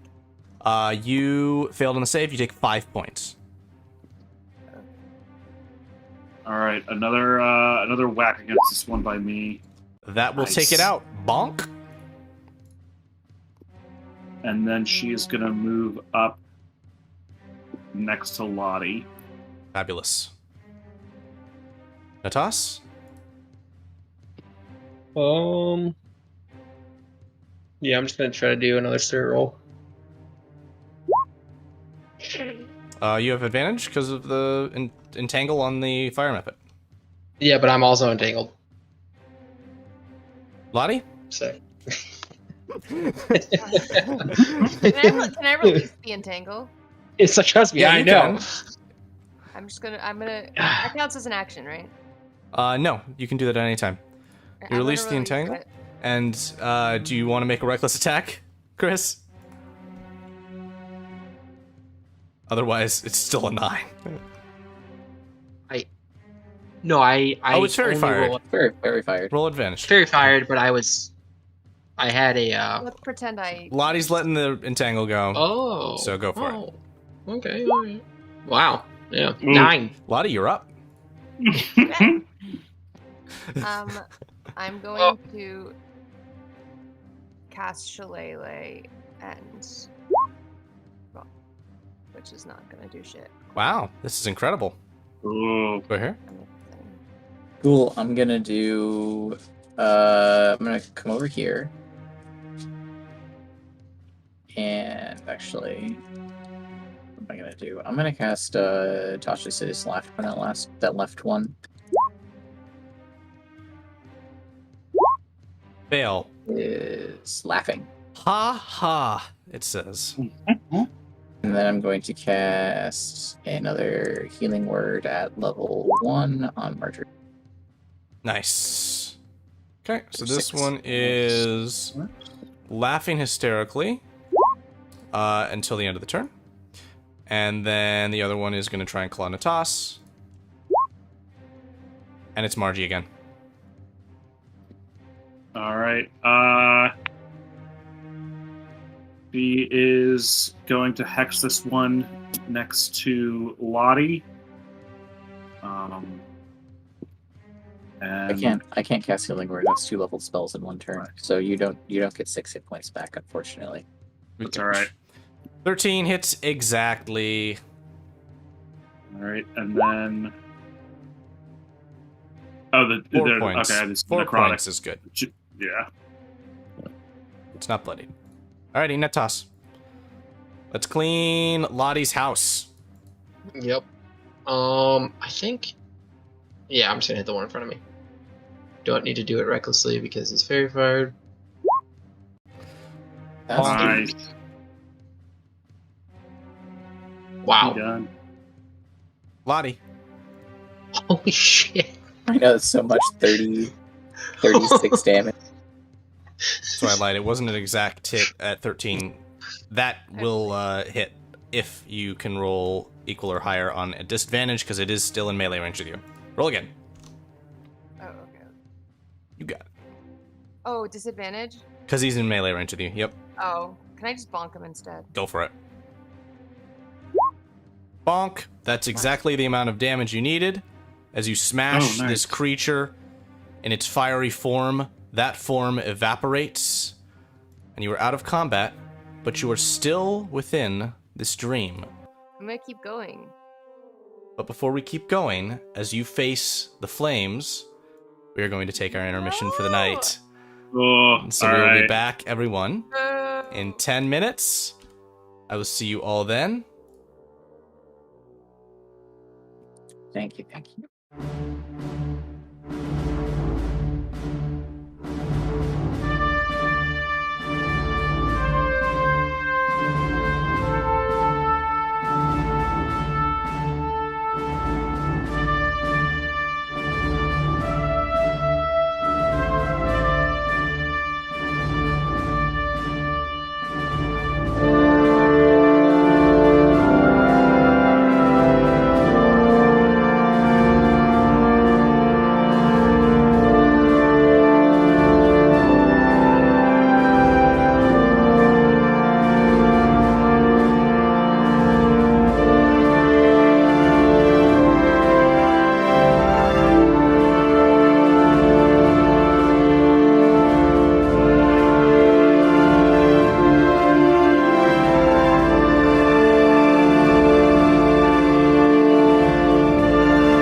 And we're back, everyone. Let's continue. Back to my character's own personal hell. Yeah. Let me accent that for you a little bit here. Poor lot. Yeah, hell. The flames around you are intense. I hate it. Ahead of you is this wall of fire. Beyond is the path into the chamber where the heart of your home tree rests. But this is not what draws your attention. Now, what draws your attention is the shifting of a wall to your left to reveal a tunnel. Is this like a tunnel I would like know about? Or is this just like out of the random? Was never there before. You did not know of the existence of this tunnel. So as far as I know, it could very well not exist because this is a dream. Correct. Okay. Well, I'm gonna go that way. 'Cause... Within it, you see a small table. Seems like a tree-made sort of pedestal of sorts. And upon it rests a small item. You'll have to approach to see better. It appears to be a small acorn, and it is black. And you watch as it sort of softly seeps bits of shadow out from it as it rests here. Is this familiar to me at all? It looks like one of the same sorts of acorns which you carry one of with you as a method of returning home if you need, but no, you haven't seen this before. I'm gonna pick it up. Examining it, you can see that the shadows seem to seep out from beneath the cap of this acorn, and the shell appears veiny almost, with this darkness kind of corrupting what is otherwise a very beautiful brown color. And as you are examining the nature of this acorn, your dream ends.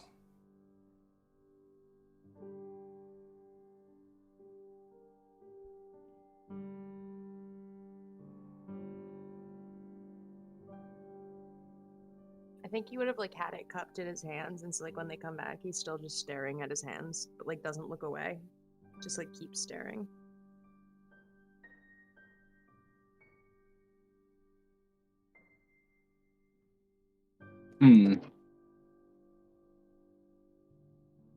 Well, that was concerning. And he kind of like shakes awake and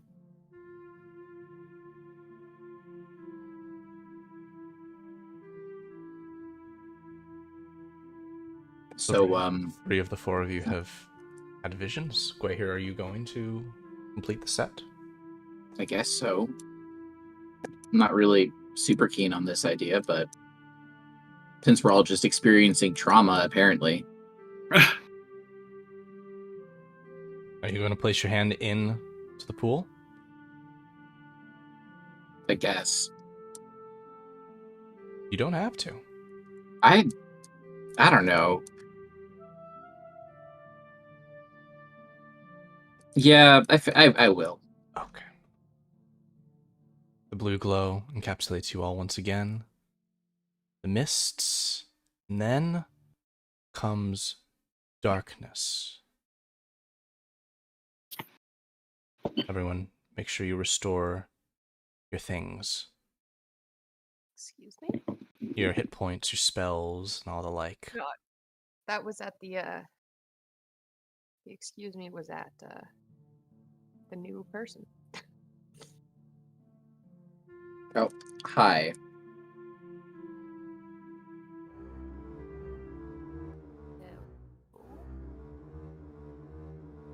Do we As still you- have that +5? 2 hit points? Yeah. That new person looks around, then looks to you, Gweyhir, and says, "Oh, what are we gonna do, Mom? This place is... disaster." Where are we? You are deep beneath the surface. There is one small crack which seems to lead up at a diagonal angle. White light is flowing from it. But otherwise, you are all within this cavern. Very little vision and no direction. What are you going to do? How high up is this hole? To your right? Or this Oh, path so you're there's a- taking? It looks like there's a way over here. Hmm. The hole seems to go up at a pretty diagonal straight up, but it is certainly too small to pass through, though this path does seem to have a slight incline to it. Let's go this way. Also, everyone, this is how my brain remembers my daughter Ira. How my brain remembers my daughter Ira. These are my new friends. She nods. She says, "Yes, I know them. Let's go." Lati kind of looks at like Natas and Yeah, like what the fuck did? What was the sentence? Natas just says, "What the fuck?" Look, I mean, it's not my actual daughter because we're dreaming right now, but I'm trying to be at least polite, you know? I don't think I didn't know you had a daughter. I did mention my daughter to you, Oh, but then It was Lati kind of probably in does passing. remember. Lay does not remember. yeah, when you healed the people in town, I said that I named my daughter after an elven healer. Right. I'm just gonna keep going around this way. I don't really have any way to create light. Oh, I'm sorry, Marjie. You do not catch up with the group. Ooh, Um, okay. Should I roll something to notice that? You may. What would that be? That would be perception. Let's Okay. You turn around and you recognize the absence of I'm Marjie. gonna go back. And the rest of the group continues onwards. Do I see anything? Nope. Okay, well now I can't see anything. Exactly. Oh. Hey, Gweyhir, Yeah. I promise to ask no questions about what I'm about to see. If you promise to ask no questions about what you saw. You know, I don't really care if you guys know about my past. I just don't want to have to remember it. I locked these memories away, and they shouldn't be accessible to me right now. So I'm not Hold right entirely there, please. Because in this moment, the shadows reach out and try and grasp you. Both Ira and Gweyhir. I'm gonna need to make you to make saving throws against athletics. making an athletics check. Yep. Is this to avoid a grapple? Yep. So can I make an acrobatics check? Yes. Oof. Oh, jeez. As shadows themselves take form, and Natas, you watch as Gweyhir and Ira are grasped by them and begin to be pulled away from your vision. What are you going to do? I'm gonna run after the one that's pulling Gweyhir and just like rage recklessly attack. Roll. Okay.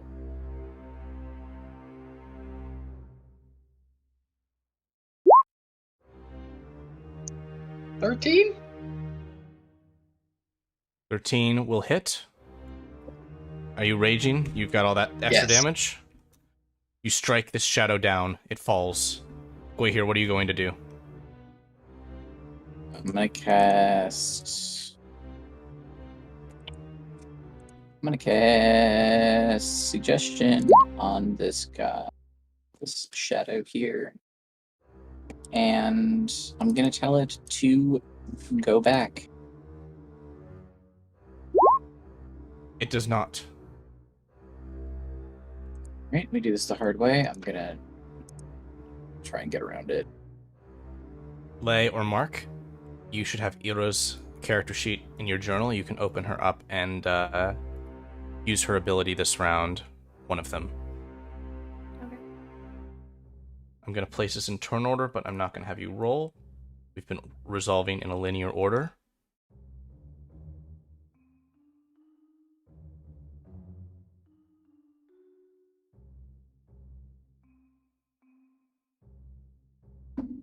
All right. When one of you guys finds something to cast in Ira's sheet, go ahead and do so. Otherwise, the shadow is going to attempt to continue dragging her, taking attacks of opportunity from each of you.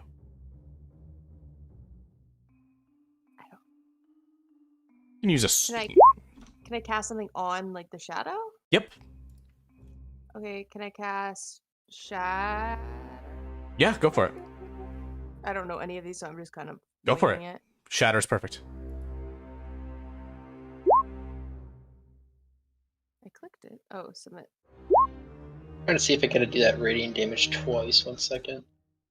Between the spells and these swings, the shadow falls to pieces and disappears into nothing.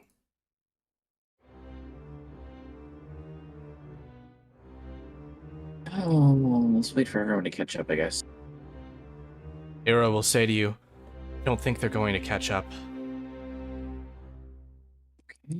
If these shadows caught us, what do you think happened to them? Hey, oh yeah, let's not get too far apart, okay? Yeah, they're probably No more all... separating in the dark, dank tunnel. Turns, no. I that is in my head 100% in character. There's light. Yeah. You see the light ahead. I run towards the light like when you shut off the light in the basement and sprint up the stairs. Mm-hmm. You all rush forwards towards the light, and as you enter it, the vision ends.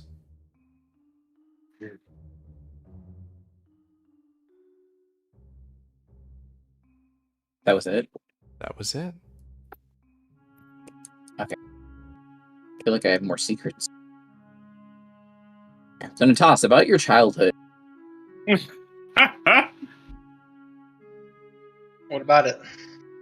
Was that your dad? No. If you ever want to talk, Not much of a talker. I just think it's really interesting. Is all.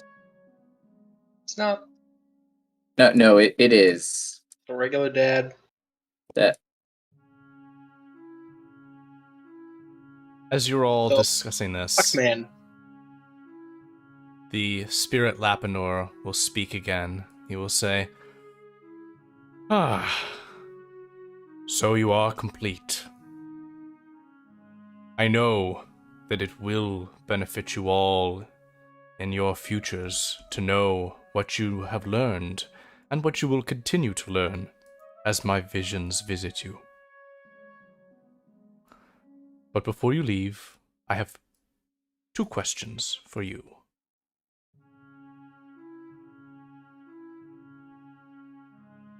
They are these.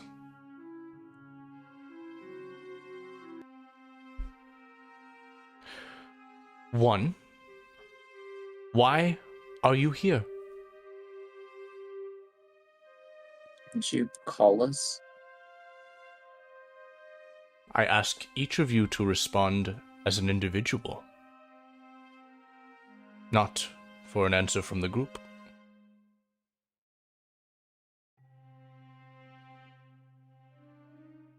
As to your question, did I call you? I call out into the universe for many things. Sometimes things call back. Were you one of those things? I don't know. Do you ever give a straight answer? He gives a ha ha ha ha ha ha. No. I do. Ha ha ha ha ha ha. I feel like I should go. We have more pressing things to attend to than to fall to the whims of a spirit. He's just gonna start leaving. I'm not answering his question. Leave if you will, but I leave you with the questions too. Why are you here, and what do you want? If answer them now you do not wish to, ponder them as you continue, you may.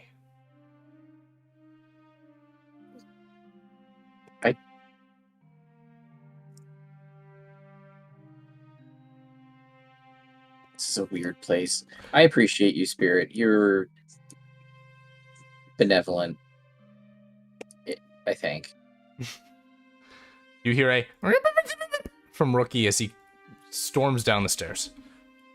I just kind of wish that your dreams weren't so nightmarish all the time. Perhaps one day a spring breeze will visit your dreams, and they will be joyous. Perhaps. I mean, that's going to take a lot of therapy. You hear a which this time you can understand Latifolia from Rookie, who says, "Oh, get out of here! Let's go!" All right. And the "get out of here" being directed at Lapinoor. Lapinoor kind of looks back and says, "Why would I get out of my own grove?" There was a which, Lottie, you can hear as, "It was a metaphor." From across the grove, you hear coming out of the tree. He doesn't even poke his head out. He just like says it from inside the tree. You just hear "I agree with the raccoon" in raccoon. Marjie gives like a very like awkward and rushed like bow to Lapinoor, where she's like really not sure what to do, but she's like, I'm sorry, Lapinoor, sir. I'd answer your questions, but I have to go make sure Rookie's not getting in any trouble. I'm sorry he was so rude today. He hasn't really eaten, and he's a little cranky, I think. I hope we see each other again. Indeed, it's all right. He has a hard job taking care of you. And she kind of like twists up her face like, that should be I take care of him. Like, she doesn't say it, but she's like, no, I take care of him. He doesn't take care of me. But doesn't say anything and runs off after bumping past Gweyhir and running towards Rookie. Have you any words of farewell to the spirit, Natas? I guess I'm going to answer his questions to the best of my ability. He's going to say, I truly do not know why I am here. I am only here because every single plan I had to do anything failed. And this is the second or third revised plan to not die. And I'm here. He laughs and says, "Good. It is good that you know yourself." And I want more visions. They will come. For all of you.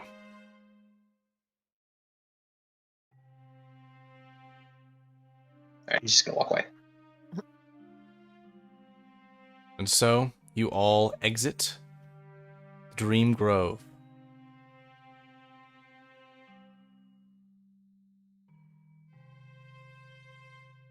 I'm not coming out of trees until I have to.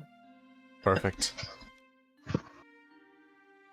As you exit the grove proper, you can see that Night has fallen, darkness. And so, it'll be a camp or a walk during the night to return to the High Clan settlement, presuming that that is your destination.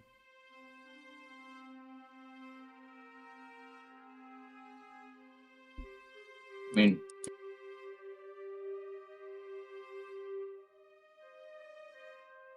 should we camp in the Sage Clan settlement? You certainly can. You'll rest for the night. The sages are busy basically preparing themselves for whatever next might come. Konak is busy, unavailable to speak with you during your stay, but several of the other druids are kind and helpful in finding you a place to rest. In the morning, you'll return to the High Clan settlement. Yeah. I mean, unless anyone else has any other plans. Nope. Perfect. Mm-mm.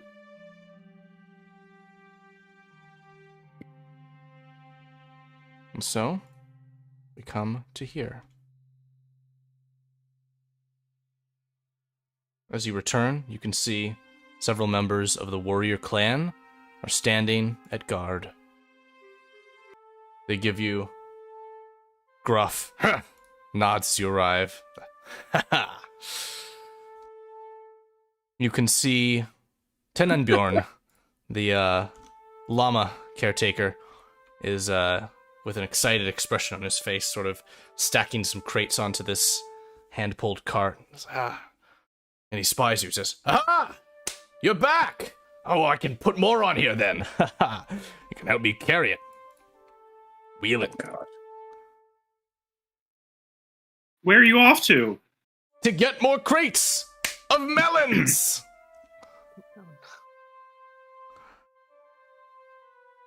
Seeing you all return, you see Frida and one of the guards, Bruna, approaching. She'll say, "Well, hello there. How are the sages? Is your work done?" Yeah. My brother's returned. He's Oh. all right. He may wish to speak with you if you care to in the longhouse. I'm interested. You know, I was instructed to wait for lemons, but I think this is more important.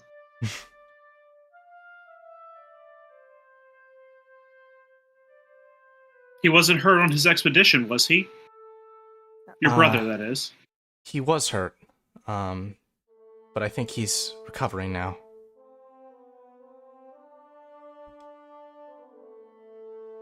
Actually, I think Lati would just still be in a tree. Just kind of listening. Fair.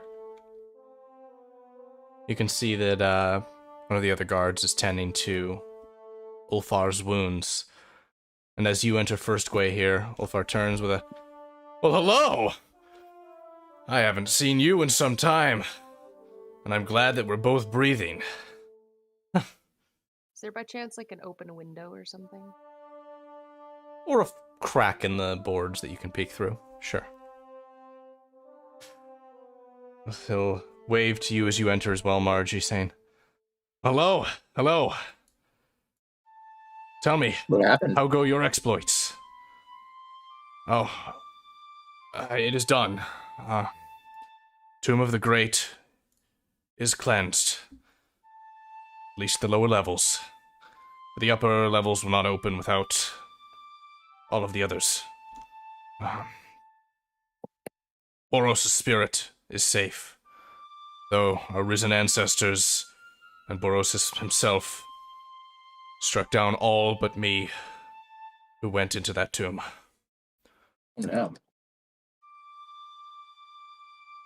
The spirit helped me put to rest those that fell. Their deaths are honored. I hope that your exploits have been without casualties, besides those of the Warrior Clan who were slain by the trolls, as I was informed." Yes, you were told about the Troll King. I was.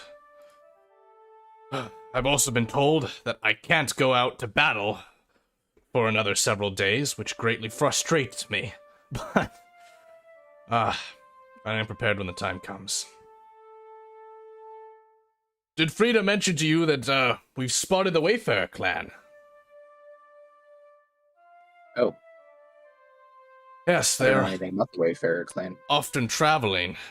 They have several sites around the valley. They don't like to stay in one place.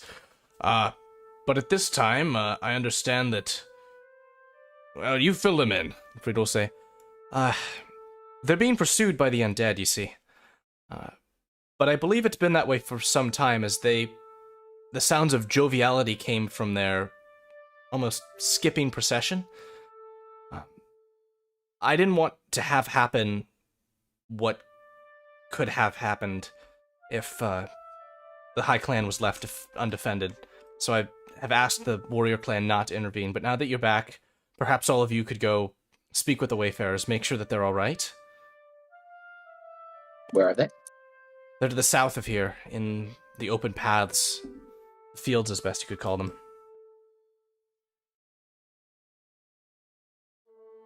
Okay. Will they not come here for some time and stay like the Warrior Clan did? I don't know. They didn't come here, and to an extent I'm thankful. I saw several towering ogres reanimated amongst the skeletons. I don't think that...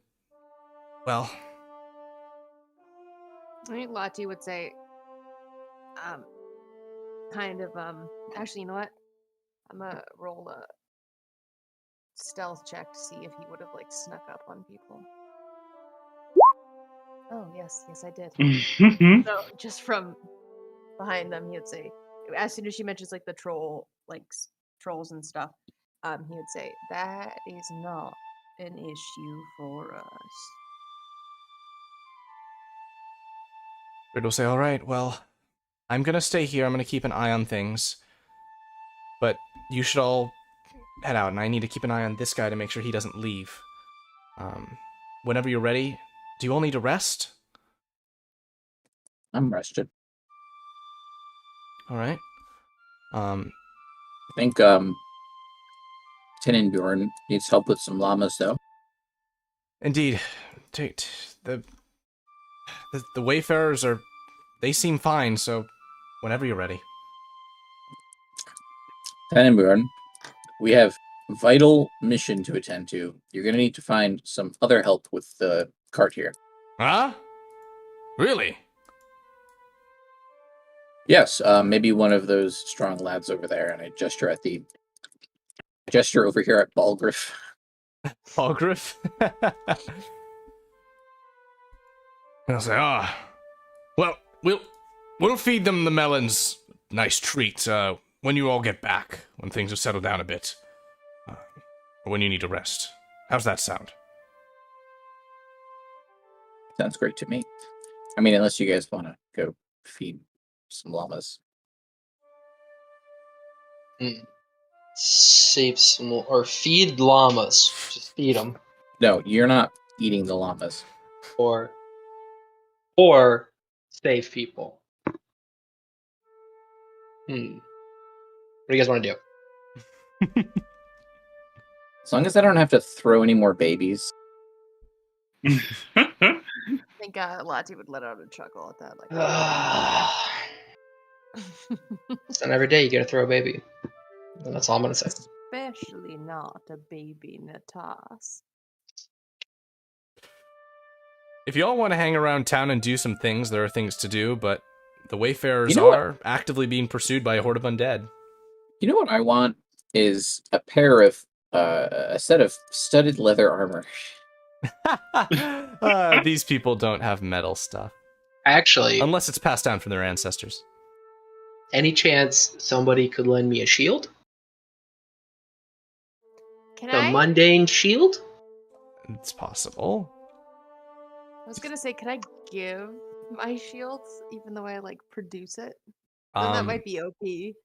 I mean, you could ask one of the guards or Frida if there's a shield you could take if you really need a shield.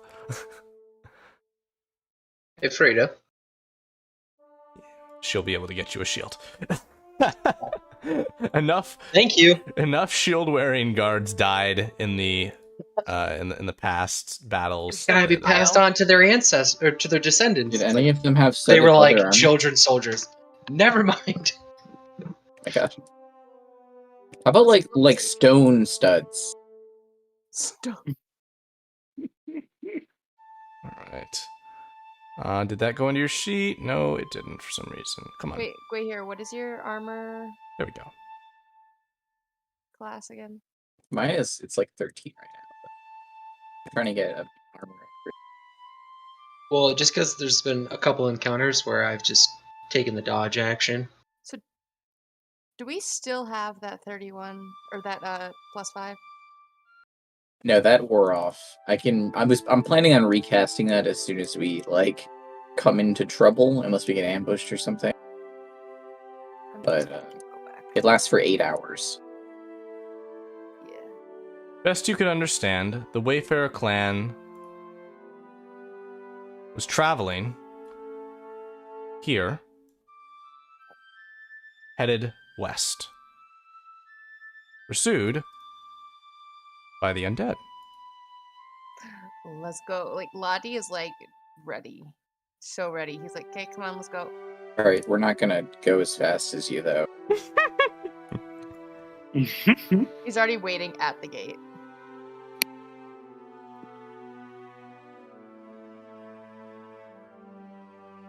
So should we go this way? Like intercept them? I think he would go like 60 foot by 60 foot, like the farthest he can go in a tree, and then just wait until they catch up, and then. Perfect. Alrighty. Let's move forward then. One real quick bookkeeping thing. Lottie, do you have the quarterstaff of +1 that we found 2 sessions ago?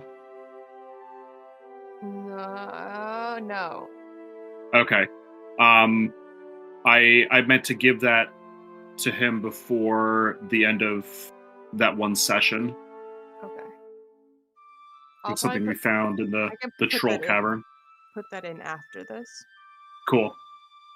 I've got you. Here you go. I'm just gonna assume I like absorbed it. Yep, you absorbed it, and you got it. And then it's on your If I cast sheet. Shillelagh on this one, is it Yep, it is all the set. same as the We'll other make one? sure that's fully set up next time. Oh, I'm gonna ask Natas, can I have that dagger, the stone dagger? Sure. Since you have the javelins now. Here you go. Stop talking about me as a fucking baby. And then he just walks away. You're not gonna be a big baby about it. Or a little baby, I should say. So, you all rendezvous with the Wayfarer Clan. You see them ahead on the plain, skipping along. At this point, Lottie's got quarterstaff out, like has like grown out the quarterstaff, cast Shillelagh, like ready to fucking go. You can hear sounds of instruments and song from them. Wide, grinning faces and laughter. What are you going to do?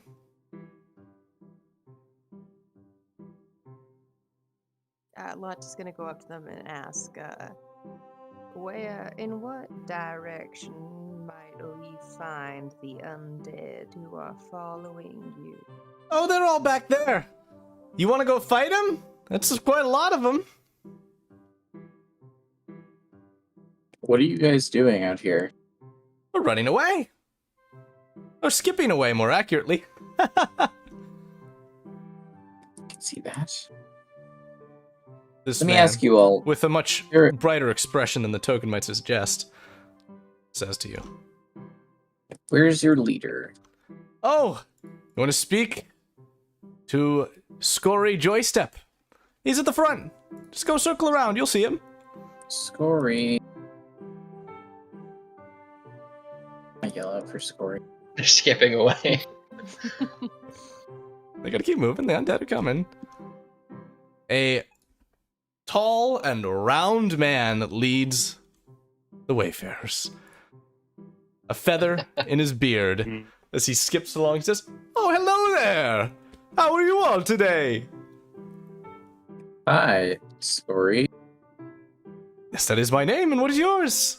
My name is Gweyhir, and these are my companions. It's a pleasure to meet you, Gweyhir, and your companions. Would you like to skip along with us?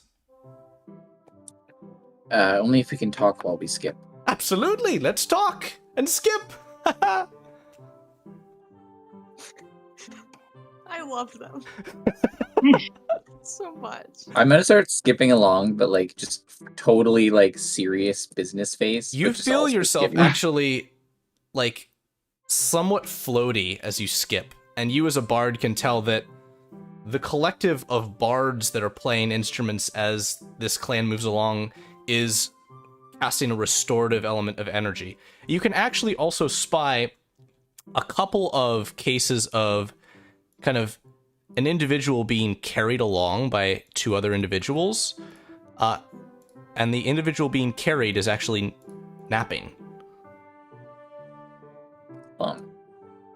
People are fucking crazy. You guys I'm have gonna a go ask. I'm gonna go ask. I'm gonna go up to the napping people and ask, "Is your friend sleeping by choice?" Oh yes, she's just restoring her strength, so she can keep going. We all take turns. I see. Does not see. Goes back. So- Skip along with Joystep. so Mr. Joystep. Yes. Tell me. We have a What brings you solution here? to your undead horde problem. Oh, that's fabulous. What is it?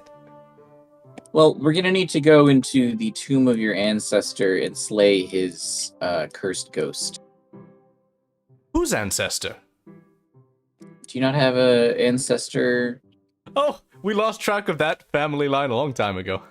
It's still here somewhere. We just don't know which one of us is the descendant of the archer you're referring to. Yes, Oh boy. yes, oh, Skola is her name. Yes. Skola. Where's Skola? She's interred in the tomb of the archer. Oh, Skola the Archer. Hmm. Got it. So I'm gonna assume you guys are all intermingled blood wise. Possibly. We don't really You- keep track of those things like the other clans do. We don't have a reason to. What? You don't know who your cousin is? Oh, we keep track of it on that level, but not over generations. Calm yourself. It's not that ridiculous. Okay. You guys are quite silly, and I'm not familiar with your customs. Well, you're quite serious. Look.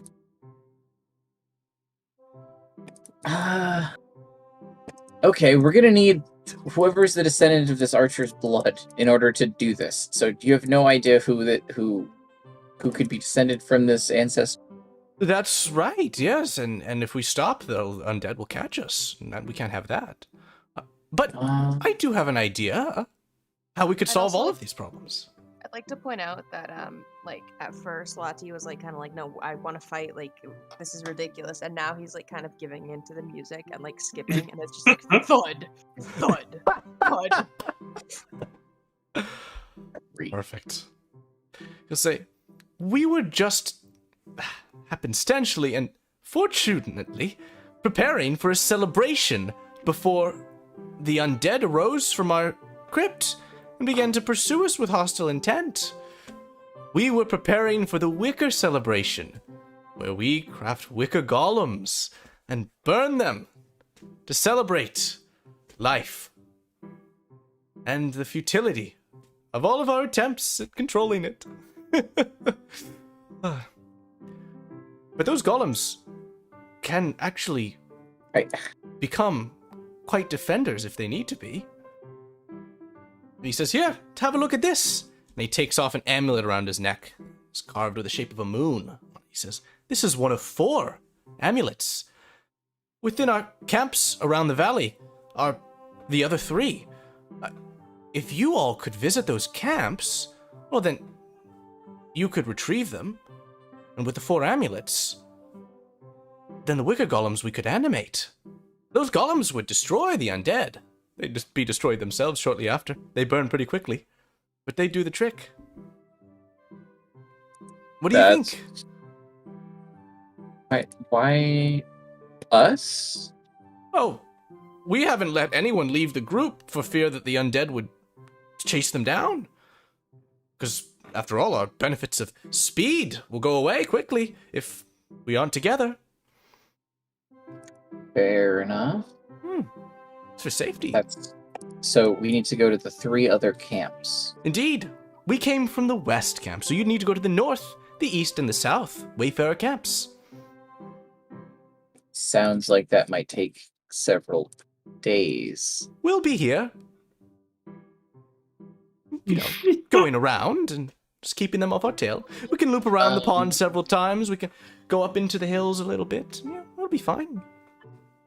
Maybe Latifolia, perhaps you could do this really fast? I was just about to suggest such a thing.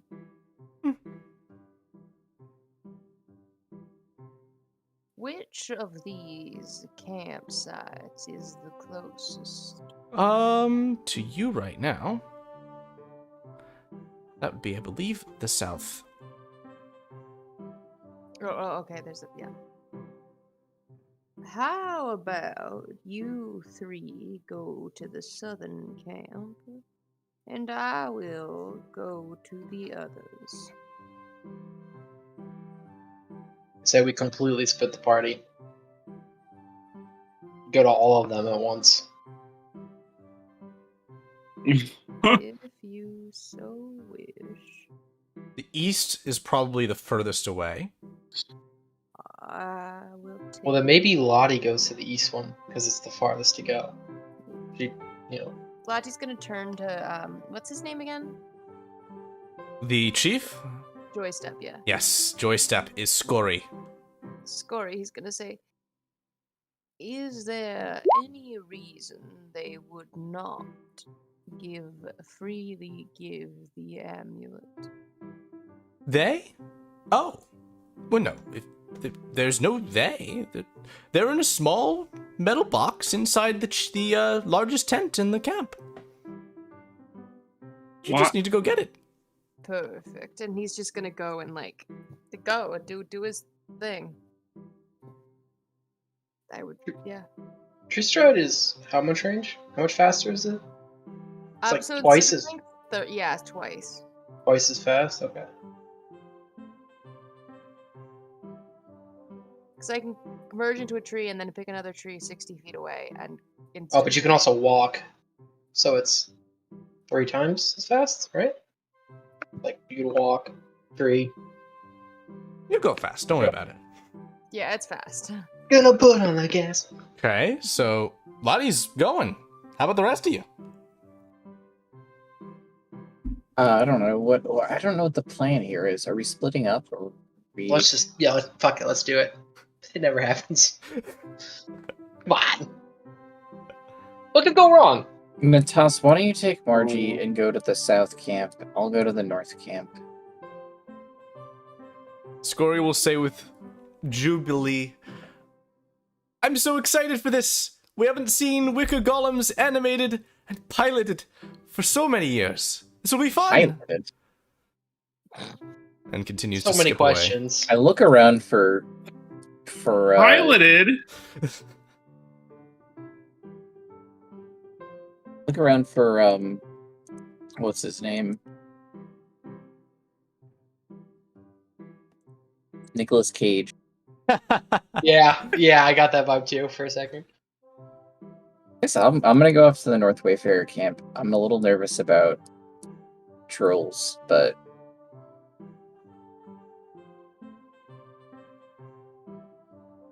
We're going to the west Wayfarer camp.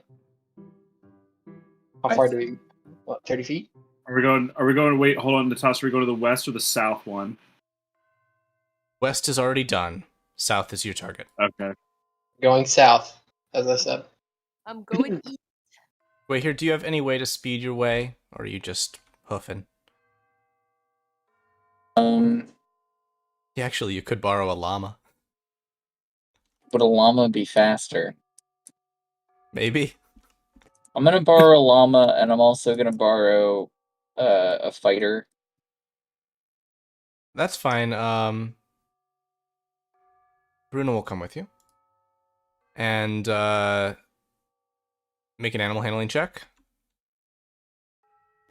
Use bardic inspiration myself before I even touch this llama. Feel like I'm assuming here, but Uh-oh. Lottie's like, I'll go to the farthest one away. Boom, he's gone. 8. Yep. Gweyhir books it, and I feel like Natas and Marjie are just gonna just slowly start walking off to the other two. They're like, Yep. "La, la, la." That's Yep. ridiculous. They're just like, this is all ridiculous. This is going to take some time. Lottie, I would note that while you are traveling through the southern valley of Rain, you witness the sort of visage of the Witch Clan settlement in the distance, over which there hangs a dark cloud. I can't wait to get there. Witch Clan, maybe that's normal? Maybe. So, we will go north to south to east. So we are going to start at the North Wayfarer camp, and this is going to be only Gweyhir and Bruna. As you arrive here, you can see that the camp is occupied. If only you could entangle them and then walk by them. Bruna, do you think you could draw their attention while I sneak in? I could, but I'm a little concerned that they'd run me down. What you can see appear to be ogres, unliving, not skeletal like you've seen before, but certainly problematic. Well, I can incapacitate one of them. They're kind of roving around. She says, I can give it a try. I can Let's just turn why back don't and you- start running. do you have like a bow or something? Yes? Okay. If you hear the sound of a bird call, loose an arrow at one of the ogres. I'm gonna try Okay. and sneak in. So she'll move off here to the right, into the tree line. I take a wide. I'm probably gonna go off map here and like come back Mhm. on map over here. Just to give myself as much of an advantage as possible here. Roll that stealth check.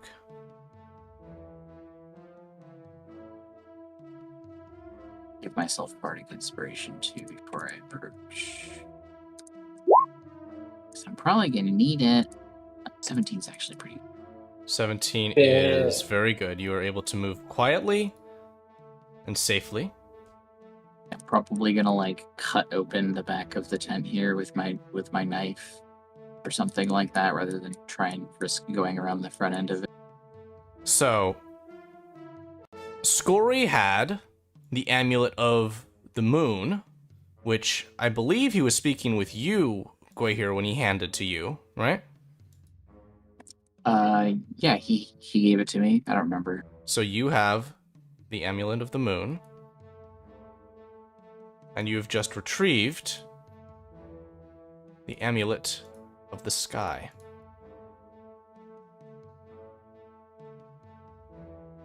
Oh boy.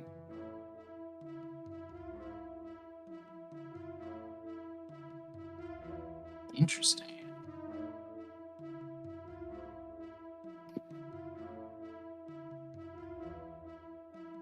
All Well, right. hell out of here. The ogres unalerted. The camp skirted around. You were able to move safely. Your prize achieved. We are going to go to the south camp with Marjie and Natas. You have entered the snowy southern part of the valley.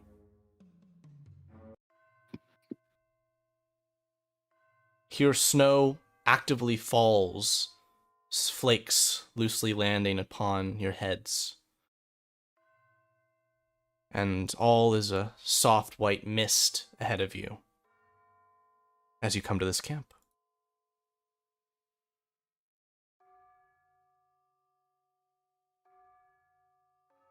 I will slowly creak forward.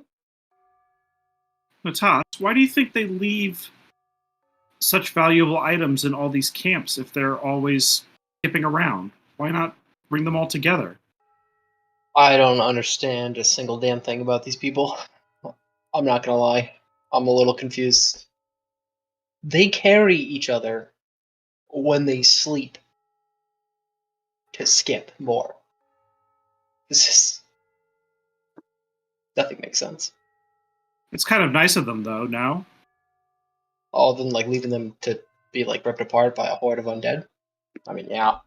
But it seems like an impractical solution to a problem.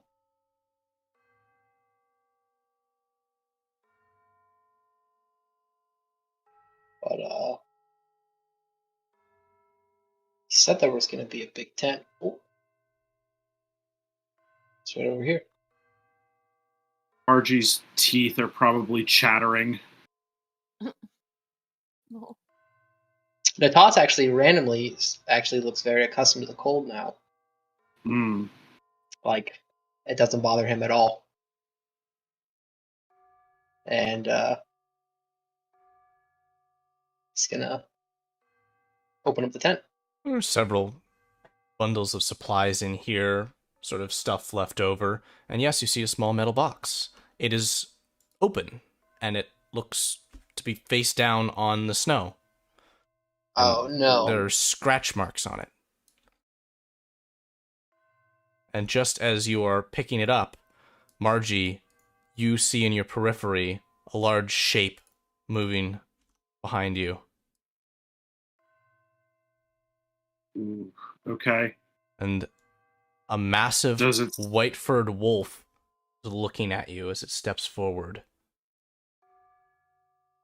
Yeah, so Marjie, I'm not seeing anything in here. Looks like something took it.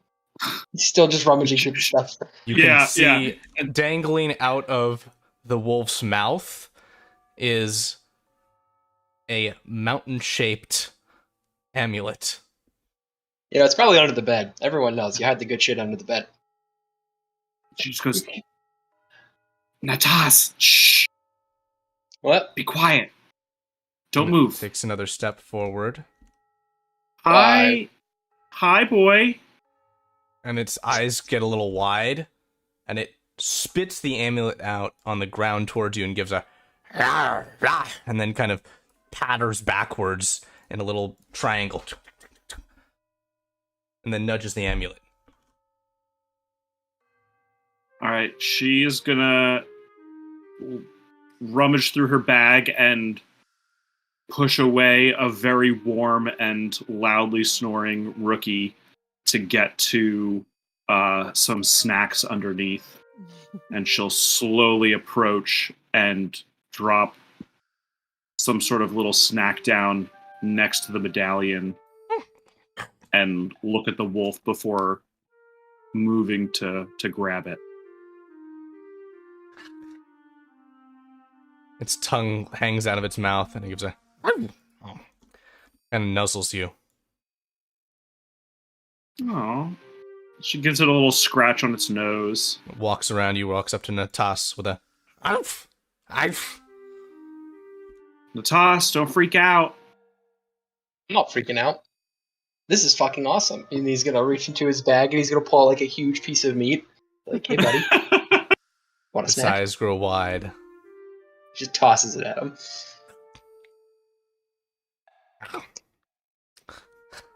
Toss is gonna have like that like total like proud down like totally ecstatic. He's like, this is fucking amazing. This entire ridiculous journey was worth it. And Wow. It sits, Look at this beast. Sits back on its back legs and sits there. And Marjie will pick the medallion up and kind of give it a quick look before throwing it into her knapsack.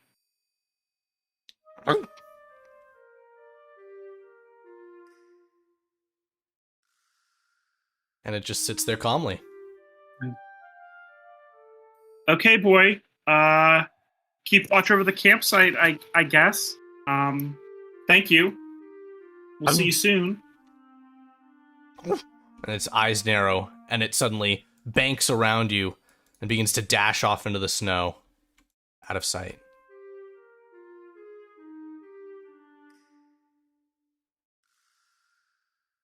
You think he lives here, Natas? I think he can live wherever he wants. He's a big fucking wolf. Ain't nobody gonna stop him. Did you see the size of that thing? I've never seen a wolf that big. Not even in any of my books.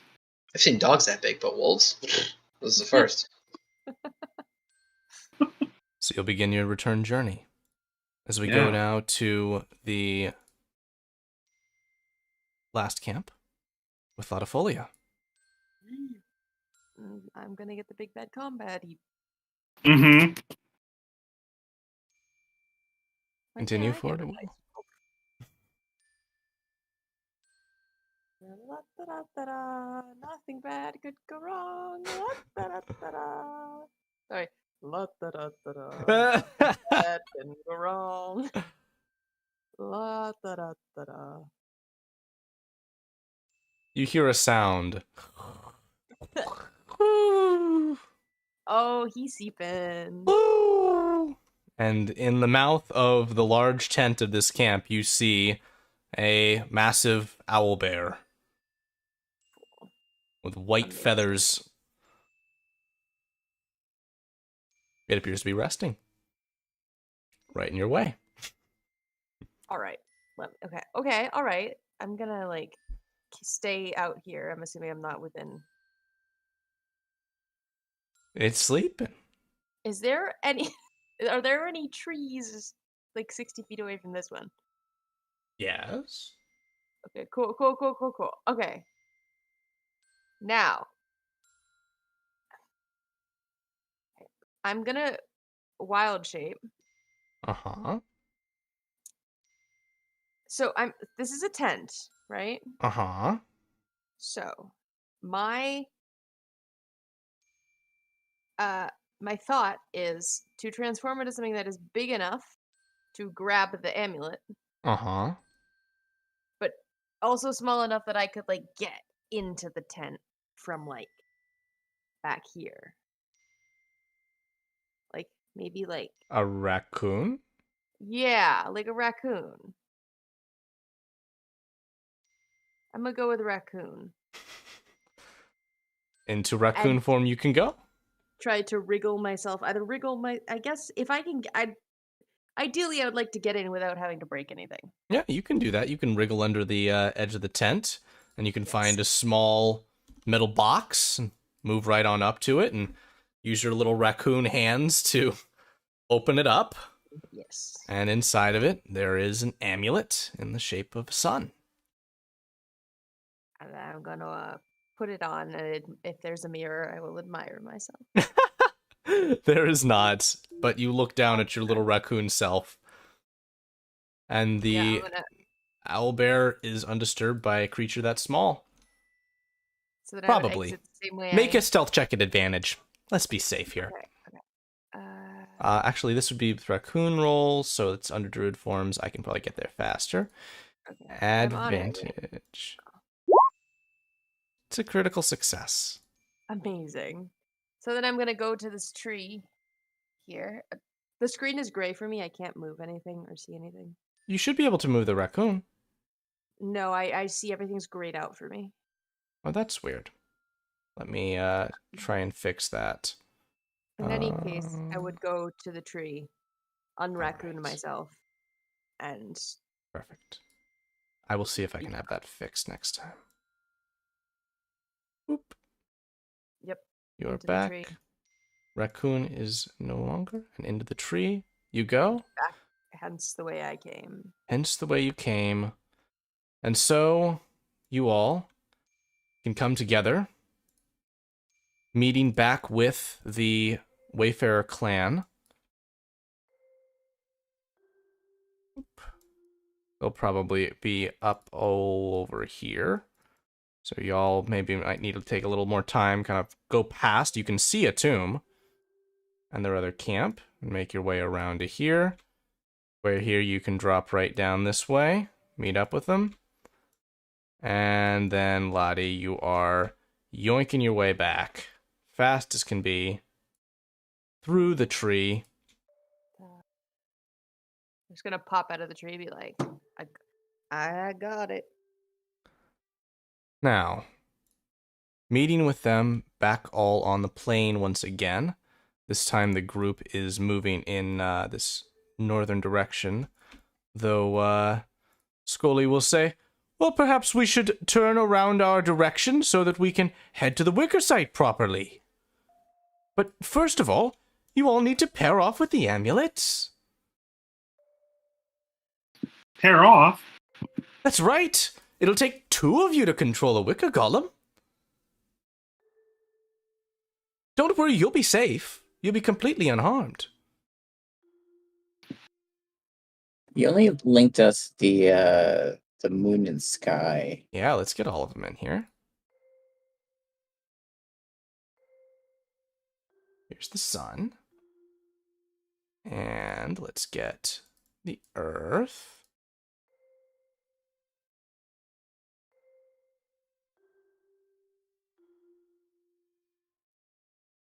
And are we gonna keep these?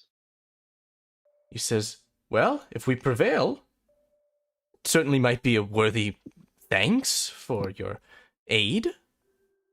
Without you, well, we would have circled around for probably another month. You would just give us your valuable trinkets? It feels right. You hardly know us. I have a good feeling from all of you. Damn. I want the Earth amulet. I didn't quite get what they did. Won't mind the moon. I was about to say, that or the sky would probably be good for you. What is my lowest?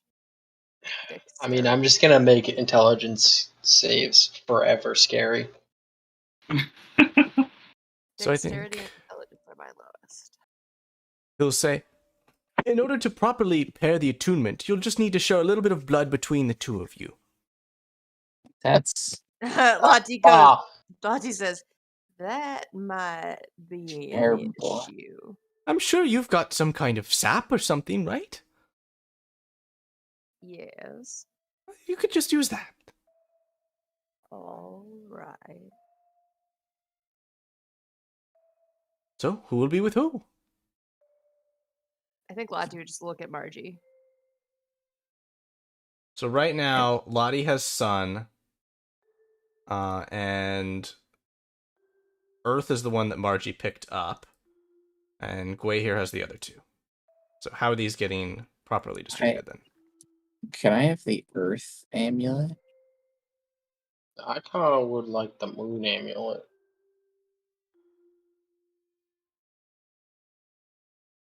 So we were looking at Natas with the moon, and then paired with the sun, and Gweyhir with the earth paired with the sky.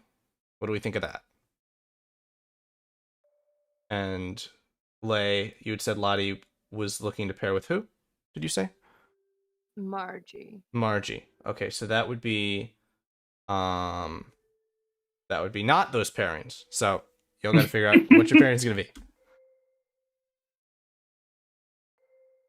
I mean, Lottie's cool with whichever amulet.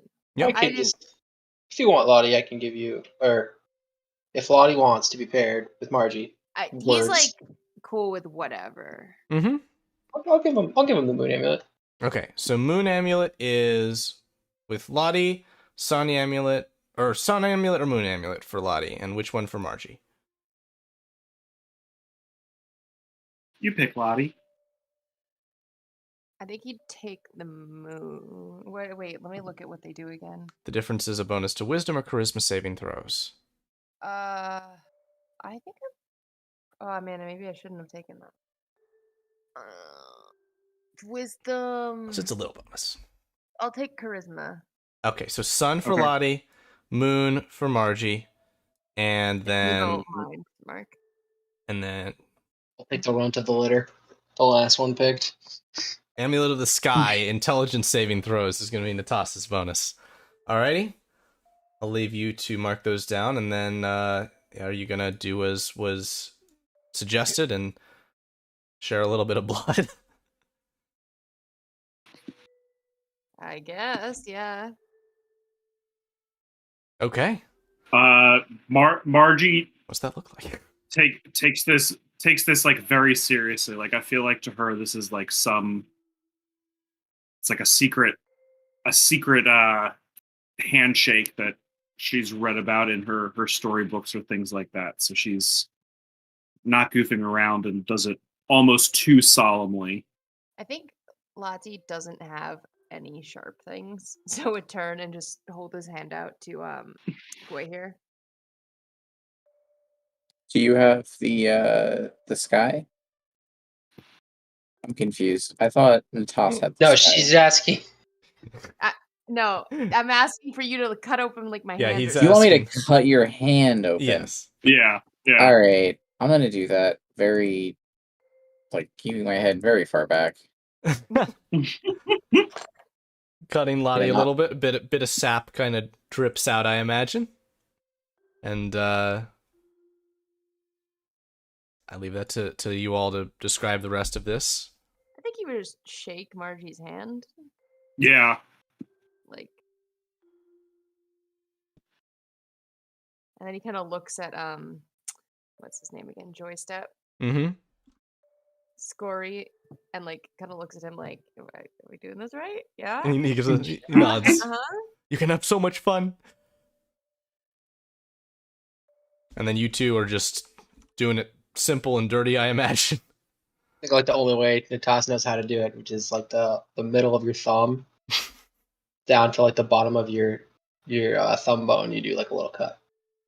All right. And Natas just like high-fiving, be like, Bam! Gets his blood everywhere. I'll do that. I'm not happy about this, but take it. All right. So, you are now connected by blood. And with that, Scully is going to say, we are ready. Let's to resolve this then. To the Wicker site, he says with joy. Out for the bees. And your direction will change. Moving now southwest. The undead still pursuing steadily, but moving now towards the West Wayfarer camp. And past it. skipping, I'm assuming. Oh, yes. Unless one refuses. To the Wicker site, where you now are going to arrive.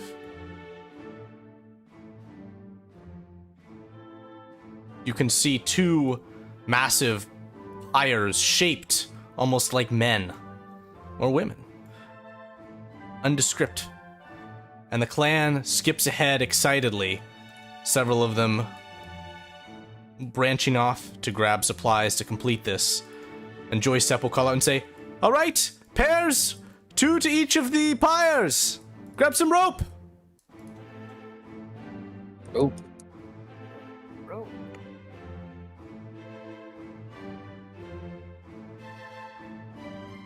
Let's go, Team Gweyhas. Gweytas.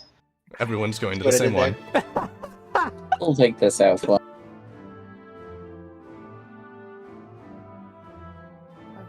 Team Gweyhir. What is that? Does it make us largy? These are the Marjie. worst team names. These are Marjie. worse than the Dale No, Fenders. this is terrible. Yeah. Sheesh. All right. And so Behold what I have created. Joystep is going Way to toss and Largy. skip between the two of you and say, all right, just lay yourself upon the pile. Don't worry, it'll take care of the rest of it. Here. And he and several of the others are going to help you kind of strap yourselves to the wood here. This feels a little bit like a ritual burning. You're Yeah. little bit Yeah, unsure. I was gonna say. I feel like Lottie and I are very reticent of what is happening right now. And this guy's going to say, oh, don't worry about it. You'll be fine. At the worst, you'll get a little singe. Oh yeah, no. Lati's like takes the rope off and is like, nope. Josh is just gonna grab Gweyhir and slam her down onto the pile of wood right next to her. He's like, backing out now. I wasn't going to. You don't even need to do that. I'm ready. I have no idea what's going on, but this entire valley makes no fucking sense, and I'm willing to do literally anything to accelerate getting the fuck out of here. I've been lit on fire before. It's not really hurt, but they're telling me it's not gonna hurt at all. So this is an experience. And these two are walking away. All right, and Yes. yeah, sorry, no, I got a camera goof there. All right, Marjie does this she collects herself and gives a deep sigh of all right, Marjie, you've got this, and she'll get up there and then she'll reach her hand out to Lottie and just give him a look of. I think he's gonna go look at Natas and Gweyhir and say they go first. And Marjie gives kind of a look of relief of okay, good. I was putting on a brave face, but that's a great idea, Lottie. You can see the skeletons have begun to arrive, marching towards the site. So light him up. So, here, flame is set to the pile, and it begins to smoke. You feel very concerned by this, until your eyes glass over, and the pile of wood begins to animate and pulls you into it, placing you in what is essentially the shoulders of this construct within which you are now. Can we see them? Yup. He's gonna shout, "Are you okay?" That was. I think the second it starts lighting on fire, Natasha's just gonna be let's just fuck with everyone. Oh yeah, no. Natas is. Oh yeah. Natas is pulling that shit. Then Lati's gonna be like, "No, I'm not doing it." I'm just gonna be like, it's okay. Natas is just messing with you. He's the person on the Now, cage, let's get banging on it this. on the Yep. picture. Let's get this into your journals properly, everybody.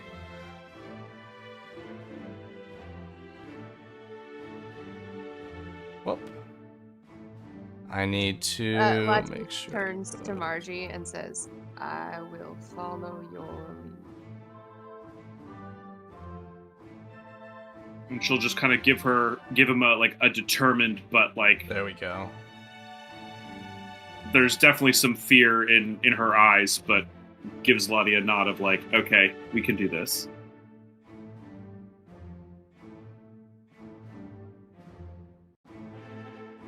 Alrighty. You jumping in, Lottie? You going for it? Yup. But he reaches out his hand to Marjie. He wants to hold somebody's hand. Yeah, she grabs it and squeezes. Yeah, he's not happy about this at all. He's Yeah. terrified. No way. No way, yeah. Alrighty. Let's make sure these... Alright. And I'm gonna grab your player tokens and hide them, because you are now within the Wicker Golems, which have now been lit. Do I use the Charactermancer? Nope. Just click you do an NPC if it's prompting you. It did that for me as well. So, let me explain to you how exactly the Wicker Golems are going to work for this last combat encounter of today's session. This is really cool.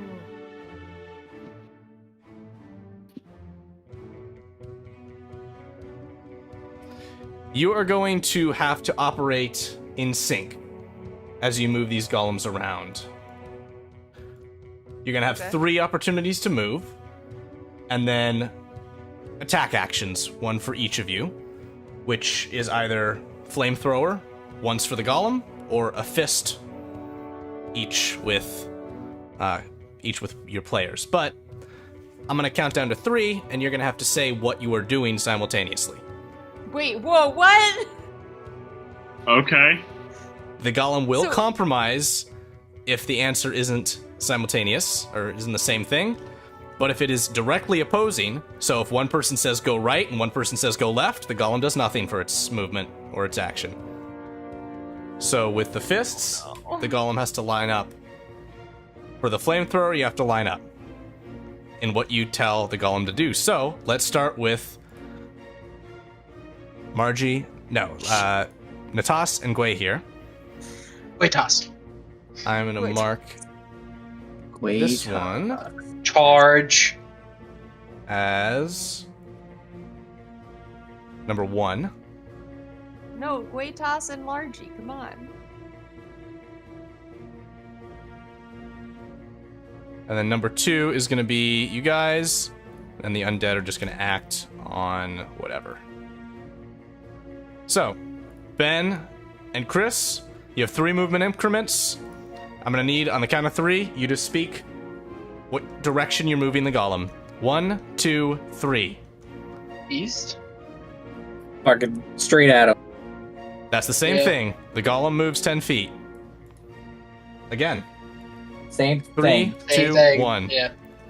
Go, Same go, go, charge. go, go, Go, go. go, go. Forward you move. You 2 up here. Movement. 3, 2, 1. Charge. East. Well, I guess that's, 3, 2, 1. East again. East. 3, 2, 1. Again. East. Okay. The undead are going to advance.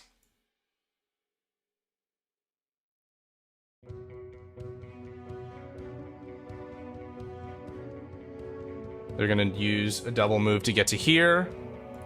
And more undead are preparing to arrive. All right. Say forward, left, right, or backwards instead of a cardinal direction, right? Okay. So, Okay. movement. 3, 2, 1. East. Or right. Fuck. That's right. That's Panicking. right. Okay, so the golem moves Right. 10 feet in Right this up, direction. down. Yep, that's it. All right, 3, I 2. said forward. You said Wait. forward, and he said right. So it moved diagonally. Okay, so which way is the golem facing right now? It is South, okay. East? It is facing this direction. That's a good determination. Yep. The golems, I presume, are facing the undead horde. So, Okay, so 3, 2, 1, move. Right. wait, are you saying right as in right on the map, or are we turning right? Right on the map. Okay, that's the way I want to go too. We're figuring out this thing. I'll give Just you trying this to go thing. as the skeleton. And to here. You are in range to use one of your attacks, either fist or flamethrower. So I'm going to need you to call it in 3, 2, 1, attack. Enter. Nice. The fire one of time the golem is going to exude and strike the undead near you, burning 3 of them away. Is the flamethrower one-time use? Nope. Alrighty. Up here. You're up next. Let's make things clear. We're going to say right, left, forward, back with how we're looking at the map. Let's make things simple, clear. So forward is down right now. No, so forward, right, back, left. Let's go Okay. with that. Keep it consistent. Up, down, what I was left, right, maybe? All right. I was going to have this map facing up, and then I wanted to do things consistently in cardinal directions, and now we're confused. It's fine. Left, Okay. right, forward, or back? 3, 2, 1. Back. Back. Good. Left, right, forward, or back? 3, 2, 1. Back. Back. 3, 2, 1. Back. Right. Oh. Oh. Okay. Well, I mean, that cut out. All right. That works. That's not bad. You're within attack range. 3, 2, 1, attack. Flamethrower. Flamethrower. Gotta be on top of each other, guys, so you're not cheating. I'm not. This is going to whoosh catch these two.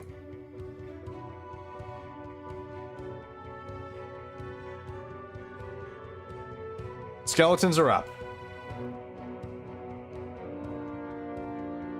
They are going to move into melee range of the golems. Now, we've had 1, 2, 3 turns from you guys so far, so I need you guys to roll me dice for those turns because of this feature on the golem, which will affect the skeletons as well. So what am I rolling? 1d10. Mark roll 2.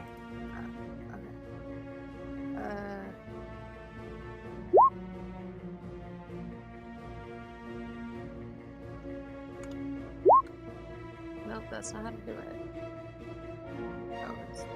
Oh, interesting. Okay. And Chris, Ben, need those rolls from you guys as well. The golem is actively burning. Am I rolling all of them? Go for it. Boom, boom. Oh, is it?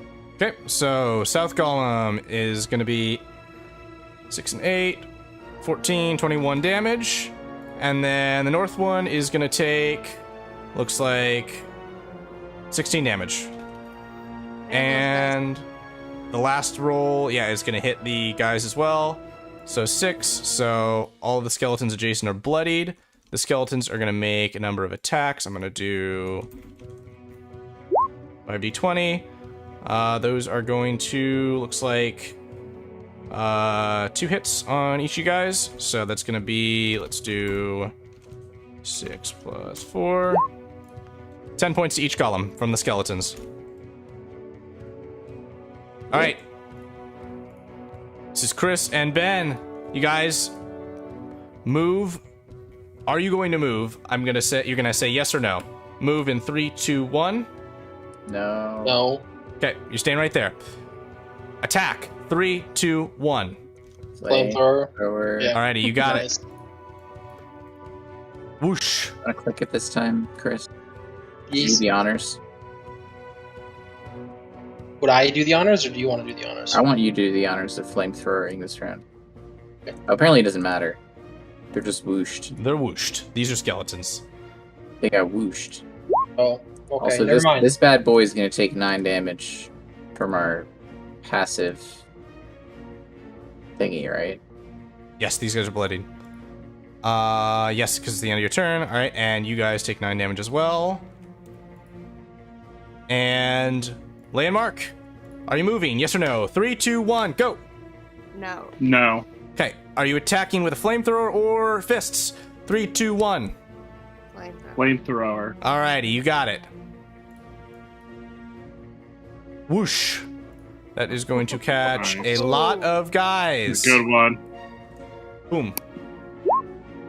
Skeletons are up. Gonna They're move on up. opposite shoulders, otherwise I'd say Lati would go in for a high five. Yep. And then we High five to have himself. the remainder of the undead force arriving. Oh, and then they wait. I have to do the. Oh, Yep. you rolled the d10. Okay, good. You got the D10, so that is marked off, and these skeletons are all bloodied. Silly boys. You are big enough, you can move over You can move over skeletons if you wish. Yeah. Okay. Okay. Number 1. Here we go. Moving. 3, 2, 1. No. I'm not saying anything. You have to give an answer. I have to give it. Okay, then Yep. no. Yep. I had a feeling. Okay. Type of attack. 3, 2, 1. Flamethrower. Wait. You got it. Sorry. My dog is hissing at me. The dog that hissed. Whoosh. Down these ones go. And another 4 to the other guy. Cool. That's gonna burn them out. They are gone. You have no enemies around you. And 4 to you. And now it is you two. Move. 3, 2, 1. No. No. Okay. Type of attack. 3, 2, 1, go. Flamethrower. Flamethrower. Why even have the punch, honestly? Oh, you'll get to why you'll have the punts. Down go those 3. The skeletons are up. Can we move after we attack? Nope. These ones are coming in. We also have all of these friendly fellows.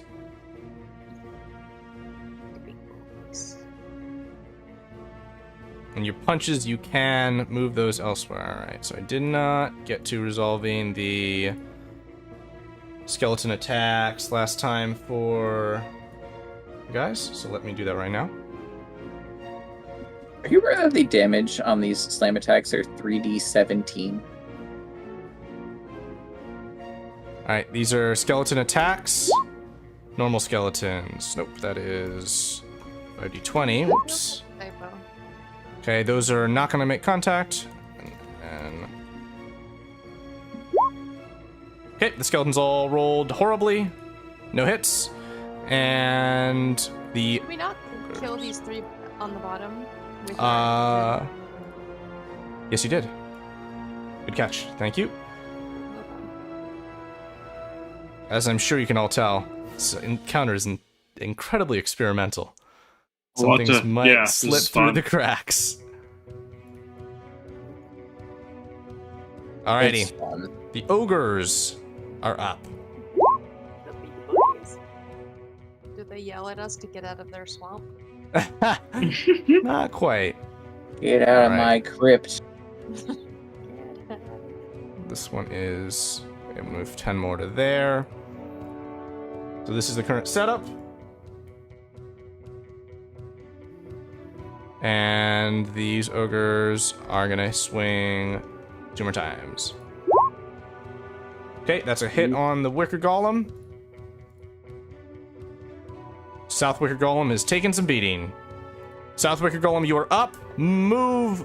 3, 2, 1. No.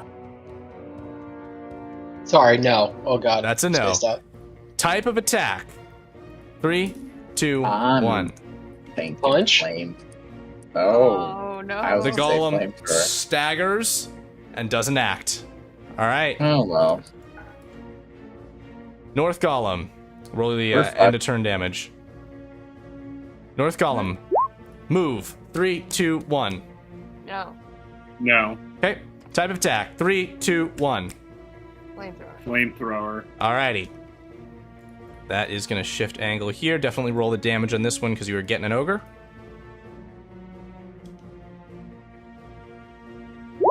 He's taking full damage. How do we roll it then? Should be on the sheet for the Wicker Golem. You can just click the attack for Flamethrower. I accidentally clicked. Oh, I got it. Okay, thank you. Sorry. 14 You're good. to the ogre. And then the end of turn damage. Rolling yourselves. Skeletons. Yep, because nothing happened. Okay. Did you do the 8 damage from our Yes, I did. end of turn? That's taken care of. Oh, there was no one nearby us. So it's going to move to here. So we're going to move to here. And it's going to be ogres against the one on the north.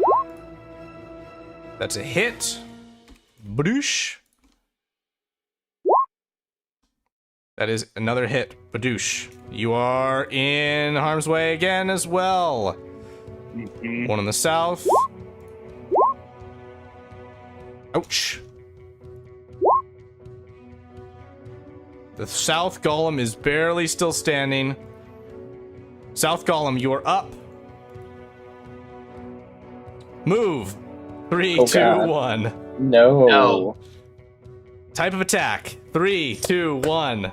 Punch.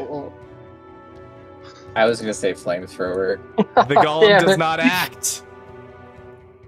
Oh, Up here. shit. Roll the damage at the end of turn. 6. The golem is still standing, and the skeletons are bloodied. Now, move. 3, 2, 1. No. Shouldn't they be dead from the 8 damage they also took last turn? These 3, I will knock out. Yep. And type of attack. Can 3. I cast from inside this thing or no? Not while you're piloting it. Okay. 3, 2, 1. Flamethrower. Flamethrower. Alrighty. We can angle it like this. Roll out the damage.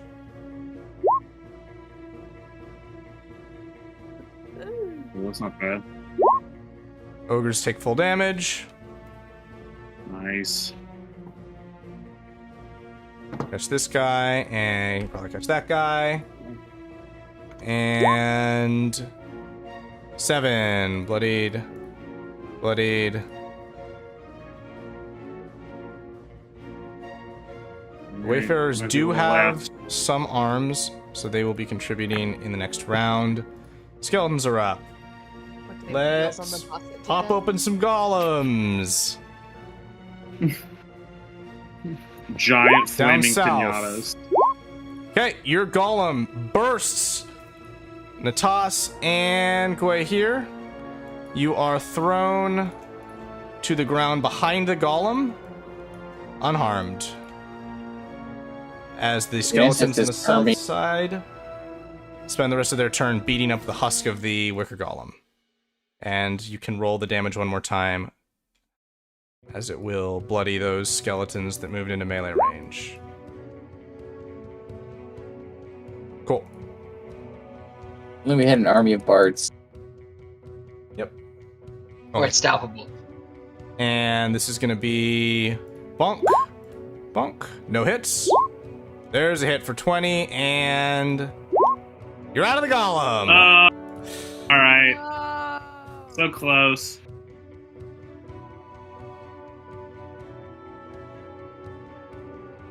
Should we roll initiative? We are going to take the golems out of initiative as they're dead. You guys can roll initiative with your characters. And let's clearly state this guy is bloodied. Why do I keep rolling a 7? 7's a good number. Fits nicely into 42. And I would like you all to roll the flamethrower damage one more time for your golem as it combusts. Or ours as well, the south Yep, one as both well. of you. Yep. Does that damage us? 27. Nope. It's going to be a forward blast out towards your enemies. 27. Okay, so 1, 2 fail. The ones in the south really are rolling very nicely. So they're going to take 9 and 9. And these little dinko skeletons are gone, as is the golem's wreckage. And then on the north side, it is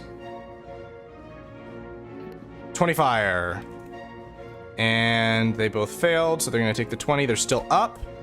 These little guys are not. Though they are both, I believe, bloodied. Yep. Just want to cast Entangle. Let me at him. Gweyhir, you have the higher dex, so you're up first. What you got? Cool. I'm gonna hideous laughter at this south one. And then I'm going to use Bardic Inspiration on Natas. So he has to make a Wisdom save. You got it. Coming up. I'm gonna use. Wait, is that my save DC?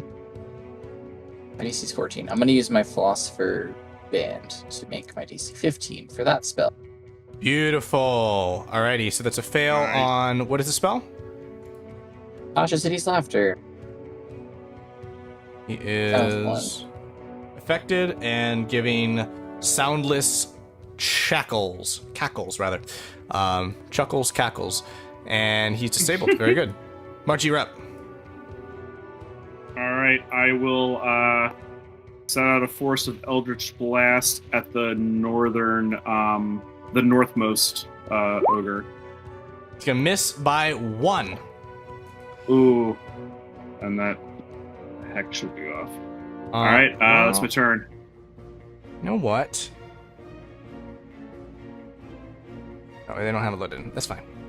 Alrighty. Lottie, you're up.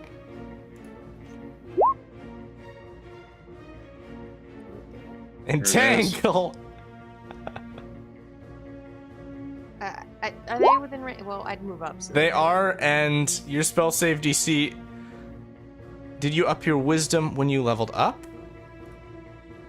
I didn't know I was allowed to do that. So That was your ability score improvement. Then let's say yes, I did. Your spell save DC is now 14. You just managed to entangle 2 more dudes that have very good It's strength fine. mods. Yeah. We should just get like a total of entangled persons. For, for, We need a counter on screen. yeah. Entangle counter. Natas, you're up. Okay, I'm gonna change it up. Gonna rage. Gonna walk up to this dude, and I'm gonna hit him. Let's do it. Not reckless. While raging, I'm gonna use that bardic inspiration. Don't be a 1. 11? It's misses by 1. Yeah.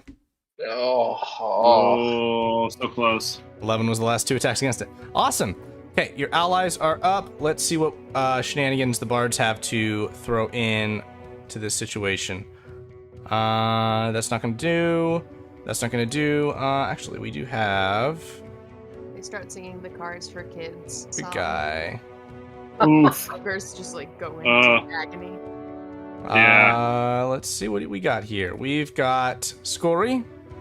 He has Shatter, which he's going to cast on these 2 ogres for not a whole lot of damage.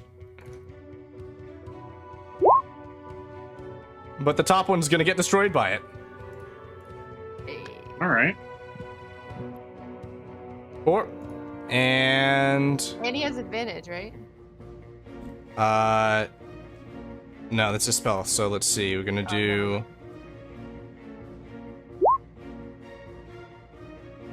do 12 points on the one in front of Natas from arrows. Oh, And then it is up. Cool. We got 2 bonks against Natas. 1, 2. And then those both miss. Oh crap. 1 bonk against Scory and 1 bonk against Lottie. 19 hit Lottie for 9. Gweyhir, you're up. I'm gonna use my reaction to take that damage. All right. No! What the no? Yep, you Yeah. can do that. I'm going to use. Wait, can I use my reaction to take it back? Nope. You guys both use your reactions. I'm gonna use Vicious Mockery on the big boy Natas's fight. Okay. Then also use Bardic Inspiration on Natas again. He succeeds. Well, he's an asshole. I think Lati would notice that. Oh and- yeah. And turn and be like, "Do not ever do that again." And I would imagine it would you've never heard him sound so serious.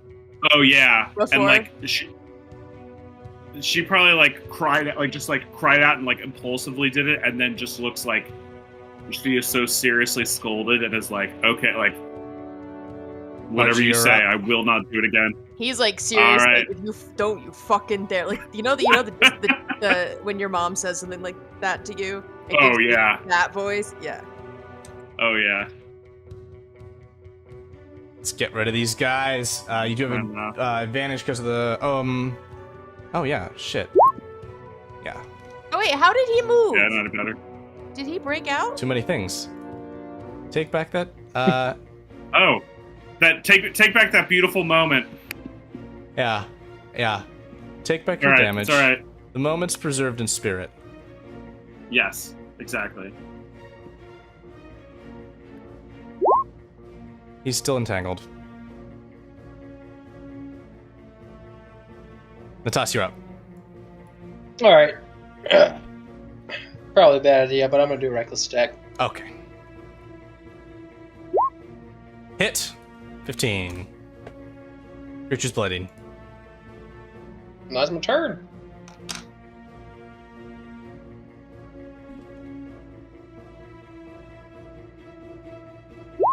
No, I said that. Thank you. All right. Hit on the top one. Okay, so that's gonna be this top one is gonna get pelted with enough arrows that its joints lose cohesion and it is down. I cannot do 2 spells with concentration, right? Correct. But And if I'm then holding let's see. concentration, I could cast another spell that doesn't use concentration. Or Yes. not? Correct. Okay. Well, now it doesn't matter because I'm gonna let it go because it's everyone with 5 points of healing to Natas from Scory, and wisdom save for the ogre. He is viciously mocked, so his next attack's a straight roll.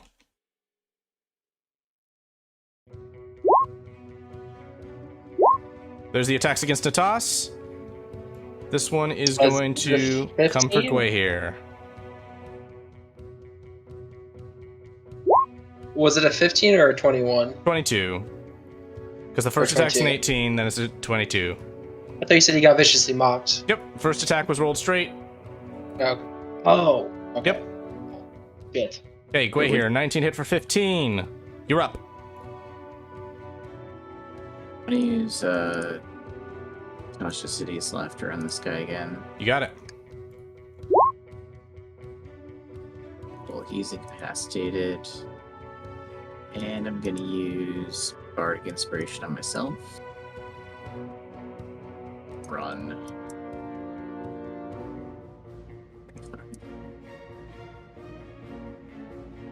Marjie. All right, she'll let out another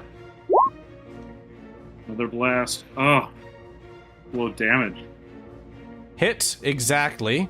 But yeah, 1. Body. 1. Cool. I'm gonna go 30. I'm gonna move to here, and then I guess the other guy is now in. Yes, he is. Okay. Gonna thorn. Womp. Yeah. Oof. That's us. Smack smack. Yep. Ridiculous. 19 points. And I'm gonna give out a lovely. Whoop. Plus 10. 24 points to the guy who's laughing. And from arrows. And then another. Let's do another. We can do a shatter spell. When the target takes damage that is hideously laughing, does it get to make the save again? I have to I check. think so. I think that's correct. Gweyhir, you're up again. Yeah, if it takes damage, it makes the save. Is it still incapacitated? No. Bunch of arrows. It made the save, but it's bloodied. 2 left. Well, Let's clean them up. cast Cloud of Daggers on. Actually, not. Yeah, I'm gonna cast Cloud of Daggers on the south one. Thing over here. So it's Fantastic. gonna take damage on its next turn. Marjie. All right, I'll attack the northernmost one again. All right, The one next to Natas. All right. Wearing it down. Lottie. I picked up the magic rock thing, Yep. but I'm gonna say that like he saw Margie doing it and was like, "Wait, that's a really good idea. Why didn't I think of that?" So that's why he suddenly has it now. Oh well, didn't Natas. do anything. He's very bad at it. Breakless. Hit. Down it goes. Just jump onto the other one. Beautiful. More arrows hitting it. 3 of them. 17 points. And Scory's gonna cast his last shatter spell on it. It can't survive that. It is shattered into a dozen skeletal pieces as it falls to the ground. Combat is over. You are victorious.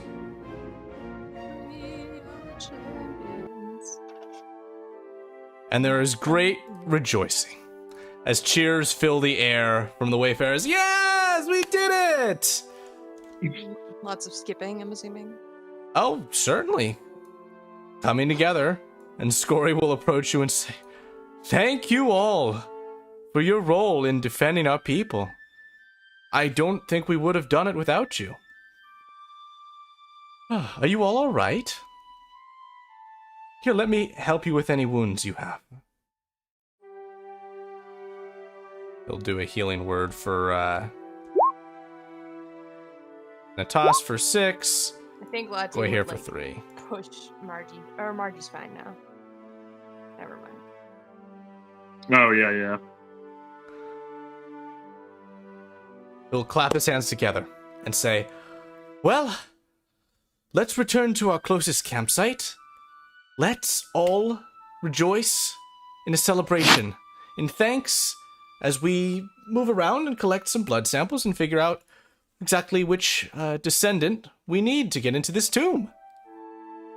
I was gonna call it Do they just Maury. have like a fucking lab? Oh yeah. Imagine they're like la la la. It's like high tech laboratory. They're just skipping from testing instrument to testing instrument. I can't talk. Oh god. On the way back, I feel like Margie is like happily skipping with the whole group, and you just hear very annoyed grumblings from the backpack as Rookie can no longer get comfortable as he gets jostled about. So, I would say Lati offers a ride, but Lati is also skipping. how about Natas? Is Natas skipping along? Sure. Angrily skipping. Yeah, he's on the inside. He's a big skipper.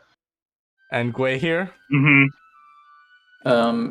I'm probably not skipping because I got bashed by a giant club. A little bit sour from that, maybe? Just a tiny bit. Yeah, that makes sense. The first damage I've taken in days. Yeah.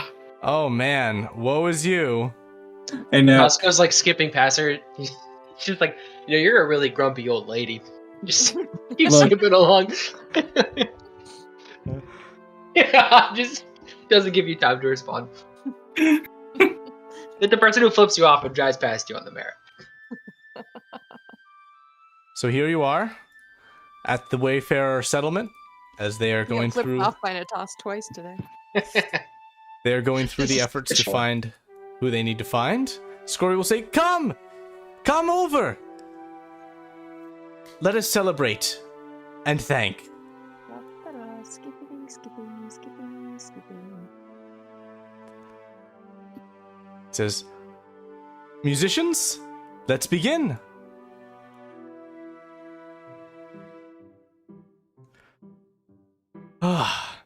Remember what we always say. The warrior clan... Oh, go ahead. I think when he says, like, oh, musicians, go ahead, he, like... Lottie would, like, reach out a hand to, Gweyhir and be like... I roll my eyes and just pull out my lyre. Is Natas coming over, or is he standing on the sidelines? Oh. Let's come on over. He'll say, what we always say is that the warrior clan is famous for their celebration, but they learned how to party from us. Let's sing! Oh, hey, it's a wonderful day. The wind makes the pine trees sway. I hope you're happy, 'cause it'd make me happy, and the valley as a whole would be brighter. Hey, why don't we dance? Partners, please. Would you like to dance, fair lady? He'll reach his hand out to you, Gweyhir.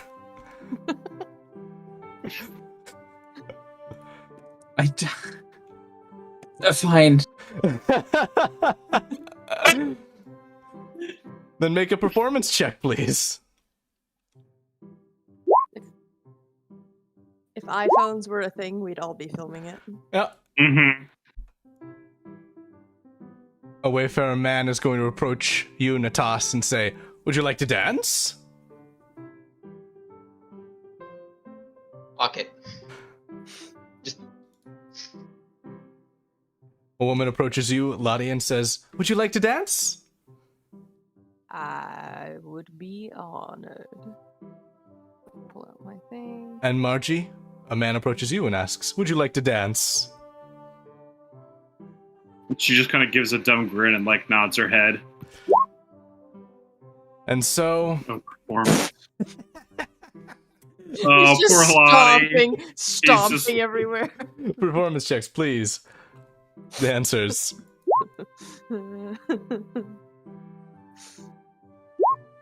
Wow, y'all pretty talented. Yeah. And then there's the tree. I feel like Marjie is just having the poor tree. I feel like Marjie is having so much fun and like doesn't know any traditional dances, so she just kind of is like spinning around and like dancing with one person, and then like spins off and just like finds another partner, and it's just kind of like moving in between the groups of people, just I like love that. laughing and smiling and like holding onto her hat to keep it on her head. You actually have the gist of exactly what they like to do. So they're all over perfect. that. And Lottie, Natas is like, doing fucking loves this shit. Natas is doing the worm. Yes. Worm. What would I roll to see if I notice that I'm like, if I would be embarrassed or not? Insight.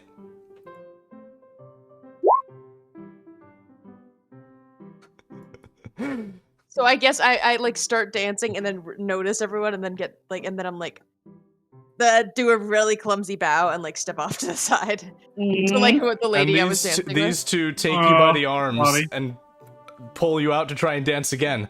Roll performance again at advantage with assistance. Oh no! It keeps closing my thing. Come on, load faster. There we go. Performance. Again, you have advantage. Roll twice. Okay. So as it turns out, Make my Freeze, bardic inspiration. no one dance. It's stomping. Yeah, stomping. And so, for this week, we leave our journeyers. I'm not sure exactly what to call you all. People visiting the Valley of Rain. Travelers. Travelers. Perfect. Visitors. Hostages. With the Generous. Wayfarer Clan. Degenerate. We're being held hostage by skipping and dancing. It's awful. Joyously Question mark? Dancing Yeah. I think they're my favorite so far. as night comes. And bring our game to an end for this week. Mm. But I look forward to seeing you all next week to visit our last 2 tombs. More dancing. Yay. Have a good night, everyone.